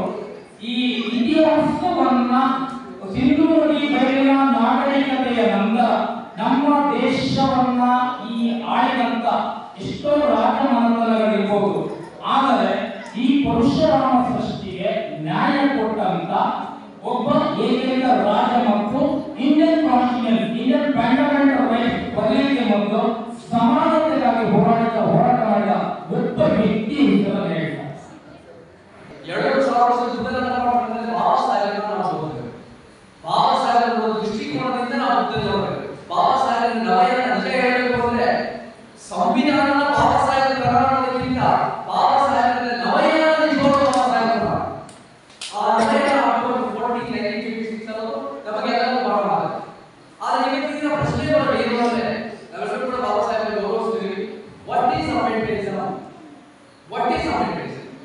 ದಿನ ಬಲಪಂಥಿನೂ ಅಂಬೇಡ್ಕರ್ ಬಗ್ಗೆ ಬಾಬಾ ಸಾಹೇಬ್ ಬಗ್ಗೆ ಕೂಡ ಆಗ್ತದೆ. ಈ ಮಧ್ಯಪಂಥಿನೂ ಕೂಡ ಯಾರು ಬಾಬಾ ಸಾಹೇಬ್ ದೊಡ್ಡ ಮಟ್ಟದ ಶತ್ರು, ಯಾರು ಬಾಬಾ ಸಾಹೇಬ್ ಬಹಳ ವಿಶೇಷವಾಗಿ ಮತ್ತೆ ಎಡಪಂಥಿನೂ ಕೂಡ ಆಗ್ತದೆ. ವಿಶೇಷ ಏನಂದ್ರೆ 1952 ಬಾಬಾ ಸಾಹೇಬ್ ಚುನಾವಣೆ ನಿಂತುಕೊಂಡಾಗ ಅವರನ್ನ 3 ಜನ ಅವರ ವಿರುದ್ಧ ಜಾಸ್ತಿ ವೋಟ್ ತಗೊಂಡ್ರು. ಒಂದು ಎಡಪಂಥ ಕಾಂಗ್ರೆಸ್ ಮಧ್ಯಪಂಥ, ಇನ್ನೊಂದು ಹಿಂದೂ ಮಹಾಸಭಾ ಬಲಪಂಥ, ಇನ್ನೊಂದು ಕಮ್ಯುನಿಸ್ಟ್ ಎಡಪಂಥ. ಅವ್ರು 3 ಜನ ಜಾಸ್ತಿ ಮಾಡೋದ್ರೆ ಬಾಬಾ ಸಾಹೇಬ್ 4 ಸ್ಥಾನ ಜನ ಮಾಡ್ತಾರೆ. ಬಾಬಾ ಸಾಹೇಬ್ ಕಾಂಗ್ರೆಸ್ ಸೋಲಿದ್ರು, ಕಮ್ಯುನಿಸ್ಟ್ ಸೋಲಿದ್ರು, ಹಿಂದೂ ಮಹಾಸಭಾ ಸೋಲಿದ್ರು. ಅವ್ರು ಸೋಲಿದ್ರಲ್ಲ, ಬಾಬಾ ಸಾಹೇಬ್ ಸೋಲೋ ಸಾಧ್ಯತೆ ಜಾಸ್ತಿ ಇದೆ ಗೊತ್ತಿದ್ದು ಅವ್ರು 3 ಜನ ವಿರುದ್ಧ ಗಟ್ಟಿಯಾಗಿ ಎಲೆಕ್ಷನ್ ನಿಂತು ಸ್ಪರ್ಧೆ ಮಾಡಲ್ಲ. ಅದು ನಮ್ಮ ಸಂದೇಶ. ನಾವು ಇವರೆಲ್ಲ ದೊಡ್ಡ ಶಕ್ತಿಗಳು, ಇವರೆಲ್ಲ ಬೆಳಗುವ ಶಕ್ತಿಗಳು. ನಾವು ಪರ್ಯಾಯ ಪದ್ಧತಿ ಮಾಡಿ ನಿಜವಾದ ಅಂಬೇಡ್ಕರಿಸಂ ಅಂದ್ರೆ ಏನು? ಬಾಬಾ ಸಾಹೇಬ್ ಚಿತ್ರ ಹೇಳುವ ಅಂಬೇಡ್ಕರಿಸಂ ಅಲ್ಲ. ಬಾಬಾ ಮಾಡ್ತಾರೆ, ಎಲ್ಲ ಮಾಡ್ತಾರೆ. ಬಾಬಾ ಸಾಹೇಬ್ ಸ್ಟ್ಯಾಚು ಇರಲ್ಲ. ಬಾಬಾ ಸಾಹೇಬ್ ವಿಚಾರಗಳು ಸಂಪೂರ್ಣವಾಗಿ ಕಾನೂನು ಯೋಜನೆ ನೀತಿಗಳ ಮುಖಾಂತರ ತರಬೇಕು ಸಮಸಮಾಜ. ನನ್ನ ವ್ಯಾಖ್ಯಾನ ಪ್ರಕಾರ ಅಂಬೇಡ್ಕರಿಸಂ ಅದು ಬುದ್ಧ ಆಗಿರ್ಬೋದು, ಬಸವಾಯಿಸಂ ಆಗಿರ್ಬೋದು, ಯಾರೇ ಪೆರಿಯಾರಿಸಂ ಆಗಿರ್ಬೋದು, ನನ್ನ ಪ್ರಕಾರ ಸಮಸಮಾಜ. ಆದರೆ ನನ್ನೇ ಸತ್ಯವನ್ನು ನಾನು ಹೇಳ್ತಾ ಇದ್ದೀನಿ. ಅದಕ್ಕಿಂತ ಉತ್ತಮವಾದ ಯಾವಾದರೂ ವ್ಯಾಖ್ಯಾನ ಇದೆ ಜನ ಮುಂದೆ ಇದೆ, ಅದನ್ನು ನಾವು ಕೂಡ ಅದನ್ನು ಅರ್ಥ ಮಾಡ್ಕೊಳ್ಳೋಣ, ಅದನ್ನು ಉಳಿಸ್ಕೋಸ್ಕರ. ಆದರೆ ನನ್ನ ಪ್ರಕಾರ ಒಂದು ಉತ್ತಮ ಸಮಾಜ, ಒಂದು ಸಂವಿಧಾನ ಹೇಳುವ ಸಮಾಜ, ಒಂದು ಬುದ್ಧ ಮತ್ತು ಅಂಬೇಡ್ಕರ್ ಹೇಳುವ ಸಮಾಜನೇ ಆ ಸಮಾಜ. ಸರ್, ನಾನು ಹೇಳಿದ ಪ್ರಶ್ನೆಗೆ ಪ್ರಸ್ತುತ ಉತ್ತರ ಕೊಡಿ. ಕರ್ನಾಟಕದಲ್ಲಿ ಸಾಧಾರಣ ಒಂದು 35ರಿಂದ 40 ಸಂಘಟನೆಗಳಿದ್ದಾವೆ. ಸಂಘಟನೆಗಳು ಅದಕ್ಕಿಂತ ಜಾಸ್ತಿ ಇರಬಹುದು. ನಾನು ಹೇಳುವುದೇನಂತಂದ್ರೆ ಎಲ್ಲರೂ ಕೂಡ ಒಂದೇ ವೇದಿಕೆ ಇಟ್ಟೊಂದು ಒಂದು ಪ್ರಧಾನ ಬಿಂದುವಾಗಿತ್ತು. ಎಲ್ಲ ನೂರಾರು ನಾವು ಹುಚ್ಚಿ ಹೋಗುವುದಕ್ಕಿಂತ ಒಂದೇ ಕಂಬದ ಒಂದೇ ಸೂತ್ರದಲ್ಲಿ ನಾವೆಲ್ಲರೂ ಇದ್ರೆ ಈ ಸಮಾಜಕ್ಕೆ ಏನಾಗ್ಬೋದು ಸರ್? ಅದರಿಂದ ಏನಾಗ್ಬೋದು?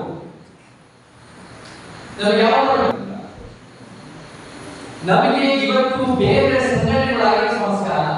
ಸಂಘಟನೆಗಳು ಒಂದೊಂದು ರೀತಿ ನಾವು ಕೆಲಸ ಮಾಡುವ ಸಮಸ್ಯೆ ಇಲ್ಲ. ಸಿದ್ಧಾಂತದ ಚಿತ್ರ ಆಗಿರೋ ಸಮಸ್ಯೆ. ಇವತ್ತಿನ ಈ ನಾಯಕತ್ವ ಪಡೆದಿರೋರು ಅವರ ರಾಜಕೀಯ ಅಸ್ತಿತ್ವಕ್ಕೋಸ್ಕರ ಬೇರೆ ಪಕ್ಷಗಳಿಗೋಸ್ಕರ ಸೇರಿಕೊಂಡಿದ್ದಾರೆ, ಅವರ ಅಸ್ತಿತ್ವ ಉಳಿಸ್ಕೊಳ್ಳೋಕ್ಕೋಸ್ಕರ. ಆದ್ರೆ ಅವರು ಬೆಳೆಸ್ಕೊಂಡಿದ್ದಾರೆ ಜನರಿಗೆ ನ್ಯಾಯ ಸಿಗ್ತದೆ. ಸೊ ಆ ನಿಟ್ಟಿನಲ್ಲಿ ನಾವು ಜನರ ನ್ಯಾಯ ಸಿಗುವ ನಿಟ್ಟಿನಲ್ಲಿ ಒಂದು ಉತ್ತಮ ಸಮಾಜ ಕಟ್ಟೋದ್ರಲ್ಲಿ ಒಂದು ಸೈದ್ಧಾಂತಿಕ ನೆಲೆಗಳನ್ನ ನಾವು ಈಗ ಕೆಲಸ ಮಾಡ್ತಾ ಇದ್ದೀವಿ. ನಮಗೆ ಎಲ್ಲ ಜನರು ಬೇಕು, ನಮಗೆ ಎಲ್ಲ ಮನುಷ್ಯರು ಬೇಕು. ಮತ್ತೆ ಮುಖ್ಯವಾಗಿ ಒಂದು ಕಲ್ಲು, ಒಂದು ಮಣ್ಣು, ಒಂದು ಮರ, ಒಂದು ಗಿಡ ಒಂದು ಕೂಡ ಸಮಾಜಕ್ಕೆ ಅದು ಬರುತ್ತೆ. ಬಟ್ ನಮಗೆ ಯಾವ ಸಮಾಜ ನಾವು ಅವ್ರ ಸೇರಿ ನಾವು ಭೇಟಿಯಾಗಿ ಸ್ಥಿತಿಗೆ ಇವಾಗ ಆಗಿರುವ 50 ಮತಕ್ಷೇತ್ರದಲ್ಲಿ ನಾವು ಕಟ್ಟ ಹೋಗ್ತಾ ಇದ್ದೀವಿ. ಒಳ್ಳೆ ಪ್ರಕ್ರಿಯೆ ಹೋಗ್ತಾ ಇದೆ, ವೈದ್ಯರು ಒಳ್ಳೆ ಪ್ರಕ್ರಿಯೆ ಹೋಗ್ತಾ ಇದೆ. ನಮಗೆ ಕಾನ್ಫಿಡೆನ್ಸ್ ಇದೆ, ನಾಳೆ ದಿನ ಬೆಳೀತಾ ಹೋಗೋ ಸಾಧ್ಯತೆಗಳಿದೆ. ಆದ್ರೆ ಬೆಳೆದ್ರೆ ಜನ ಬರೋದ್ರಿಂದ ಫಲ ಪಡೆಯೋದ್ರಿಂದ ಅವ್ರ ನನ್ನಲ್ಲಿ ಕೇಳಿಕೊಳ್ಳಲ್ಲ. ಬೆಳೆಸಕ್ಕೆ ನಿಂತಿದ್ದಲ್ಲ ಅವಸ್ಥೆ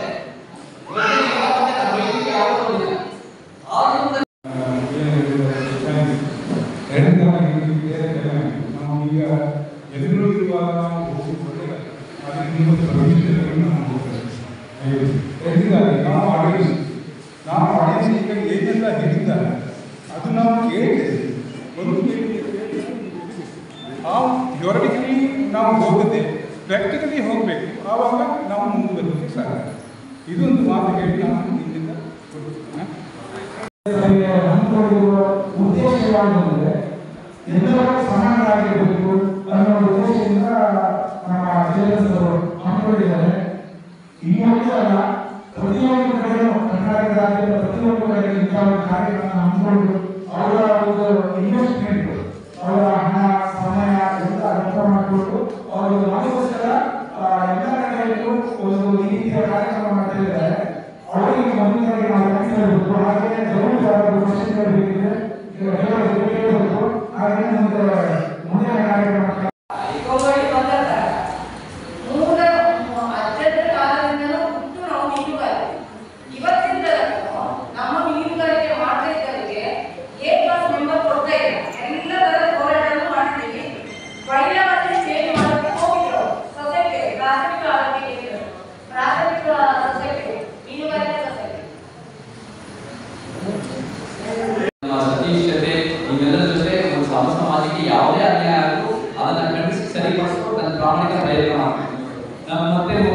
ಹೊನ್ನಾವರ ಕೋರ್ಟ್ ಏನಾದ್ರೂ ಕಟ್ಟಕ್ಕೆ ಬಂದು ಈಗಾಗಲೇ ದೊಡ್ಡ ಮಟ್ಟದ ಅನ್ಯಾಯ ಆಗುತ್ತೆ ಅನ್ನೋ ಕಾರಣಕ್ಕೆ ನಾನು 2 ದಿನ ಹಿಂದೆ ಹೋಗಿ ಅಲ್ಲೂ ಕೂಡ ಹೋರಾಟ ಎತ್ಕೊಂಡು ಅದು ಯಾವ ಒಂದು ರೀತಿ ಮಾಫಿಯಾಗಳನ್ನ ಫೈಟ್ ಮಾಡೋಕೆ ನಾವು ರೆಡಿ ಇದ್ದೀವಿ. ಆದ್ರೆ ಹೇಳಿ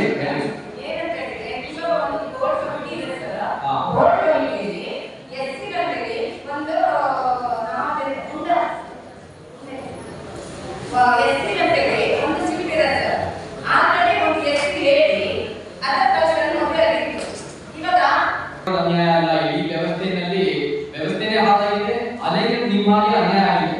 ಇದಕ್ಕೆ ಪರಿಹಾರ ಅಂದ್ರೆ ನಾನು ಅವರೇ ಹೇಳಿದ್ದೀನಿ, ಮತ್ತೆ ಹೇಳ್ತಿದ್ದೀನಿ, ಬಾಬಾ ಸಾಹೇಬ್ ಮಾಡಿದ 2 ಹೋರಾಟ, 2 ಹೋರಾಟ ಮಹಾಸತ್ಯಗಳ ಕರ್ನಾಟಕದಲ್ಲಿ ನೀವೆಲ್ಲ ಎಷ್ಟೋ ಹೋರಾಟ ಮಾಡ್ತೀರಾ, ಅವ್ರು 2 ಹೋರಾಟ ಮಾಡಾದ್ಮೇಲೆ ಅವ್ರು ಗೊತ್ತಾಗಿತ್ತು ನಾವು ಎಷ್ಟೇ ಹೋರಾಟ ಮಾಡೋದು ಪರಿಹಾರ ಇಲ್ಲ, ನಾವು ಅಧಿಕಾರ ಬರಕ್ಕೆ ಪ್ರಾಮಾಣಿಕ ಪ್ರಯತ್ನ ಮಾಡಬೇಕು, ನಾವು ಕಾನೂನು ರೂಪಿಸಬೇಕು, ನಾವು ನೀತಿ ಯೋಜನೆ ತರಬೇಕು. ಆ ಪ್ರಯತ್ನದಲ್ಲೇ ಅದರ ನಂತರ ಅವರ ಪೊಲಿಟಿಕಲ್ ಪಾರ್ಟಿ ಕಟ್ತಾರೆ. ಸೊ ಅದಕ್ಕೆ ನಿಮ್ಮ ಕಷ್ಟದ ಜೊತೆ ಲಕ್ಷಾಂತರ ಸಮಸ್ಯೆಗಳನ್ನ ನಾವು ಬಗೆಹರಿಸೋ ಪರಿಹಾರದಲ್ಲೇ ರಾಜಕೀಯ ಶಕ್ತಿ ನಿಮ್ಮ ಹೋರಾಟ, ನಮ್ಮೆಲ್ಲರ ಹೋರಾಟದ ಜೊತೆ ನಾವು ಅದನ್ನು ಮುಂದುವರಿಸೋಣ. ಮತ್ತೆ ರಾಜಕೀಯವಾಗಿ ನಾವು ಬಲಿಷ್ಠರಾದ್ರೆ ನಾವು ಗೆಲ್ಲಬೇಕು ಅಂತ ಅಲ್ಲ, ನಾವು ಒಂದು ಮಟ್ಟಿಗೆ ಓಟು ತಗೊಂಡ್ರು ಕೂಡ ಆಳುವ ಶಕ್ತಿಗಳು ಖುಷಿಗೋಸ್ಕರ ಕೆಲಸ ಮಾಡ್ಬಿಡ್ತಾರೆ. ಸೊ ನಾವು ಕೂಡ ಪೊಲಿಟಿಕಲ್ ಸ್ಟ್ರೆಂತ್ ಆ ಅರಿವು ಪ್ರಜ್ಞೆನ ಗಟ್ಟಿಗೊಳಿಸಬೇಕು. ನಿಮ್ಮ ಕಷ್ಟನ ನಿಮಗಾದ ಕಷ್ಟನ ಹೆಂಗೆ ಆಗಿ ಸರಿಪಡಿಸ್ಕೊಳ್ಳುವ ಅಂತ ಜಗದೀಶ್ ಅವರ ಜೊತೆ ಮಾತಾಡಿ ನಾನು ಇದರಲ್ಲಿ ಚರ್ಚೆಯಲ್ಲಿ ಮೇಡಮ್ ಬಹಳ ಧನ್ಯವಾದಗಳು. ನಿಮ್ಮ ಪ್ರತಿಕ್ರಿಯೆ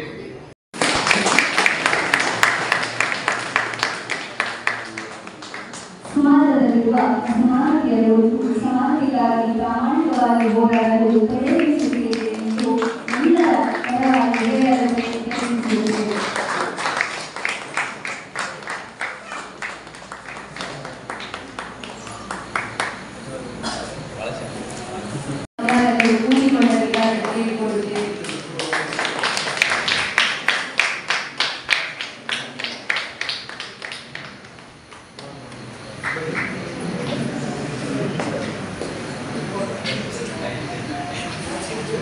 ತಮ್ಮ ಸಮಾಜಮುಖಿ ಕಾರ್ಯ ಹೀಗೆ ಹಾರೈಸುತ್ತೇವೆ.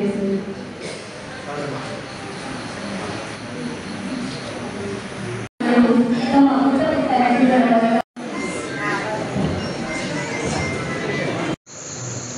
ಸ್ನೇಹಿತರೆ, ಎಲ್ಲರಿಗೂ ನಮಸ್ಕಾರ. ಇವತ್ತು ಸಂಜೆ ಬೈಂದೂರು ಮತಕ್ಷೇತ್ರದಲ್ಲಿ ನನಗೆ ಭಾಳ ಒಂದು ಉತ್ತಮ ಸಮಾಜ ಸೇವೆ ಮಾಡ್ತಿರೋ ವ್ಯಕ್ತಿನ ಭೇಟಿ ಮಾಡಿದ್ದೀನಿ. ಅದು ದಿನೇಶ್ ಕಾರ್ನಿಯವರು.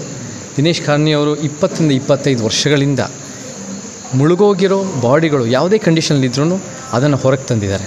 ಅದು ಯಾವ ದುಡ್ಡು ಅಪೇಕ್ಷೆ ಮಾಡದೆ ಅವರು ಒಂದು ನಿಸ್ವಾರ್ಥ ಸೇವೆ ಮಾಡಿದ್ದಾರೆ. ಇದು ಮಾದರಿ ಕೆಲಸ, ಇದು ನಮ್ಮೆಲ್ಲರಿಗೂ ಹೆಮ್ಮೆ ಆಗೋ ಕೆಲಸ. ಈ ಕೆಲಸನ ನಾವು ಸರ್ಕಾರ ಗುರುತಿಸಬೇಕು. ಸೊ ಸರ್ಕಾರ ಮುಖ್ಯವಾಗಿ ದಿನೇಶ್ ಕಾರ್ನಿ ಅಂಥವ್ರಿಗೆ ನಮಗೆ ಒಂದು ರಾಜ್ಯ ಪ್ರಶಸ್ತಿ ಅನ್ನೋ ಒಂದು ಕೊಡಲೇಬೇಕು. ಎಲ್ಲ ಸರ್ಕಾರದ ಯಾವುದೇ ಪಕ್ಷದವರಾಗಿರ್ಬೋದು ಈ ಕೆಲಸನ ಒಪ್ಕೊಂಡು ಒಂದು ಪ್ರಶಸ್ತಿ ಕೊಡಬೇಕು. ಎರಡನೇದಾಗಿ ಯಾರು ನಮಗೆ ದಿನೇಶ್ ಕಾರ್ನಿ ಅವರಿಗೆ ಆ್ಯಂಬ್ಯುಲೆನ್ಸ್ ರೀತಿಯಲ್ಲಿ ಸಹಾಯ ಮಾಡೋಕ್ಕಾಗತ್ತೋ ಅಂಥವ್ರು ಮುಂದೆ ಬಂದು ನಾನು ಕೂಡ ಅದಕ್ಕೆ ಸಪೋರ್ಟ್ ಮಾಡ್ತೀನಿ. ಮತ್ತು ಇನ್ಯಾರು ಬರ್ತಿರೋ ಆ ದಿನೇಶ್ ಕಾರ್ನಿ ಅವರಿಗೆ, ನಮ್ಮ ಸ್ನೇಹಿತರಿಗೆ ಈ ಥರ ಉತ್ತಮ ಕೆಲಸ ಮಾಡೋಕ್ಕೆ ಇನ್ನೂ ಅನುಕೂಲ ಮಾಡಿಕೊಡುತ್ತೆ. ಸೊ ನಾವು ಇಂಥ ಸಮಾಜ ಸೇವಕರಿಗೆ ಪ್ರೋತ್ಸಾಹಿಸಬೇಕು, ಗುರುತಿಸಬೇಕು. ಅವ್ರು ಮಾಡ್ತಿರೋ ಉತ್ತಮ ಕೆಲಸನ ರಾಜ್ಯ ಮಟ್ಟದಲ್ಲಿ, ದೇಶ ಮಟ್ಟದಲ್ಲಿ ಪರಿಚಯಿಸಬೇಕು. ಸೊ ದಿನೇಶ್ ಕಾರ್ನಿ ಗೆಳೆಯ, ನಿಮ್ಮ ಉತ್ತಮ ಕೆಲಸಗಳು ಮುಂದುವರಿಲಿ. ನಮ್ಮೆಲ್ಲ ಜೊತೆಗೆ ಸೇರಿ ಕೆಲಸ ಮಾಡೋಣ. ನಮ್ಮ ಬೈಂದೂರು ಮತಕ್ಷೇತ್ರ ಆಗಿರ್ಬೋದು, ಕರಾವಳಿ ಆಗಿರ್ಬೋದು, ಅಖಂಡ ಕರ್ನಾಟಕನ ಇಂಥವ್ರನ್ನ ಗುರುತಿಸಿ ನಾವು ರೀತಿ ಬೆಳೆಸೋದು ಭಾಳ ಮುಖ್ಯ. ನಿಮ್ಮ ಕೆಲಸ ಒಳ್ಳೆಯದಾಗಲಿ. ಎಲ್ಲರಿಗೂ ನಮಸ್ಕಾರ. ಸ್ನೇಹಿತರೆ, ಬೈಂದೂರು ತಾಲೂಕಿನಲ್ಲಿ ಅನೇಕರು ಭಾಳ ಜನಪರವಾದ ಕೆಲಸ ಮಾಡ್ಕೊಂಡು ಬರ್ತಾ ಇದ್ದಾರೆ. ನಮಗೆ ವಿಶೇಷವಾಗಿ ಇದೇ ಬೈಂದೂರು ತಾಲೂಕಿನಲ್ಲಿ ಒಬ್ಬರು ವ್ಯಕ್ತಿ ಅವರ ಸ್ವಂತ ಭೂಮಿನ ಒಂದು ಅಂಬೇಡ್ಕರ್ ಭವನ ಕಟ್ಟಕ್ಕೋಸ್ಕರ ನಮ್ಮ ತಂಡದವ್ರಿಗೆ ಕೊಟ್ಟಿದ್ದಾರೆ, ನಮ್ಮ ಅನೇಕ ಮಿತ್ರರಿಗೆ ಕೊಟ್ಟಿದ್ದಾರೆ. ಆ ಭೂಮಿನಲ್ಲಿ ಒಂದು ಅಂಬೇಡ್ಕರ್ ಭವನ ಕಟ್ಟಬೇಕು ಅನ್ನೋ ಉದ್ದೇಶದಿಂದ ಇದೇ ನವೆಂಬರ್ 1ನೇ ತಾರೀಕು ಮತ್ತು 2ನೇ ತಾರೀಕು ಅಂಬೇಡ್ಕರ್ ಟ್ರೋಫಿ ಅಂತ ಇಲ್ಲೇ ಬೆಳ್ಳಾಡಿನಲ್ಲಿ ಒಂದು ಕ್ರಿಕೆಟ್ ಪಂದ್ಯಾವಳಿನ ಆಯೋಜನೆ ಮಾಡ್ತಾಯಿದ್ದಾರೆ. ಸೊ ಈ ಕ್ರಿಕೆಟ್ ಪಂದ್ಯಾವಳಿಗೆ ಒಳ್ಳೆಯದಾಗಲಿ, ಅಂಬೇಡ್ಕರ್ ಟ್ರೋಫಿ ಪಂದ್ಯಾವಳಿಗೆ ಒಳ್ಳೆಯದಾಗಲಿ, ಬಾಬಾ ಸಾಹೇಬ್ ಅಂಬೇಡ್ಕರ್ ಭವನನೂ ಸಹ ಕಟ್ಟಲಿ, ಆ ರೀತಿಯ ಉತ್ತಮ ಕೆಲಸಗಳಾಗಲಿ, ಒಂದು ಸಮಾಜ ನಿರ್ಮಾಣ ಮಾಡಲಿ ಅಂತ ನಾವು ಹಾರೈಸಿ ಒಳ್ಳೆಯದಾಗಲಿ. ಸ್ನೇಹಿತರೆ, ಭಾಳ ಒಳ್ಳೆಯದು. ನಿಮ್ಮ ನವೆಂಬರ್ 1ನೇ ತಾರೀಕು 2ನೇ ತಾರೀಕು ನಾನು ಬರೋದಕ್ಕೆ ಎಲ್ಲ ಪ್ರಯತ್ನ ಪಡ್ತೀನಿ. ಅವತ್ತು ನಾವೆಲ್ಲರೂ ಜೊತೆಗೆ ಸೇರಿ ಇದನ್ನು ಪ್ರೋತ್ಸಾಹಿಸೋಣ ಅಂತ ನಾವು ಮತ್ತೆ ಹಾರೈಸೋಣ. ಎಲ್ಲರಿಗೂ ಜೈ ಕರ್ನಾಟಕ, ಜೈ ಭೀಮ್.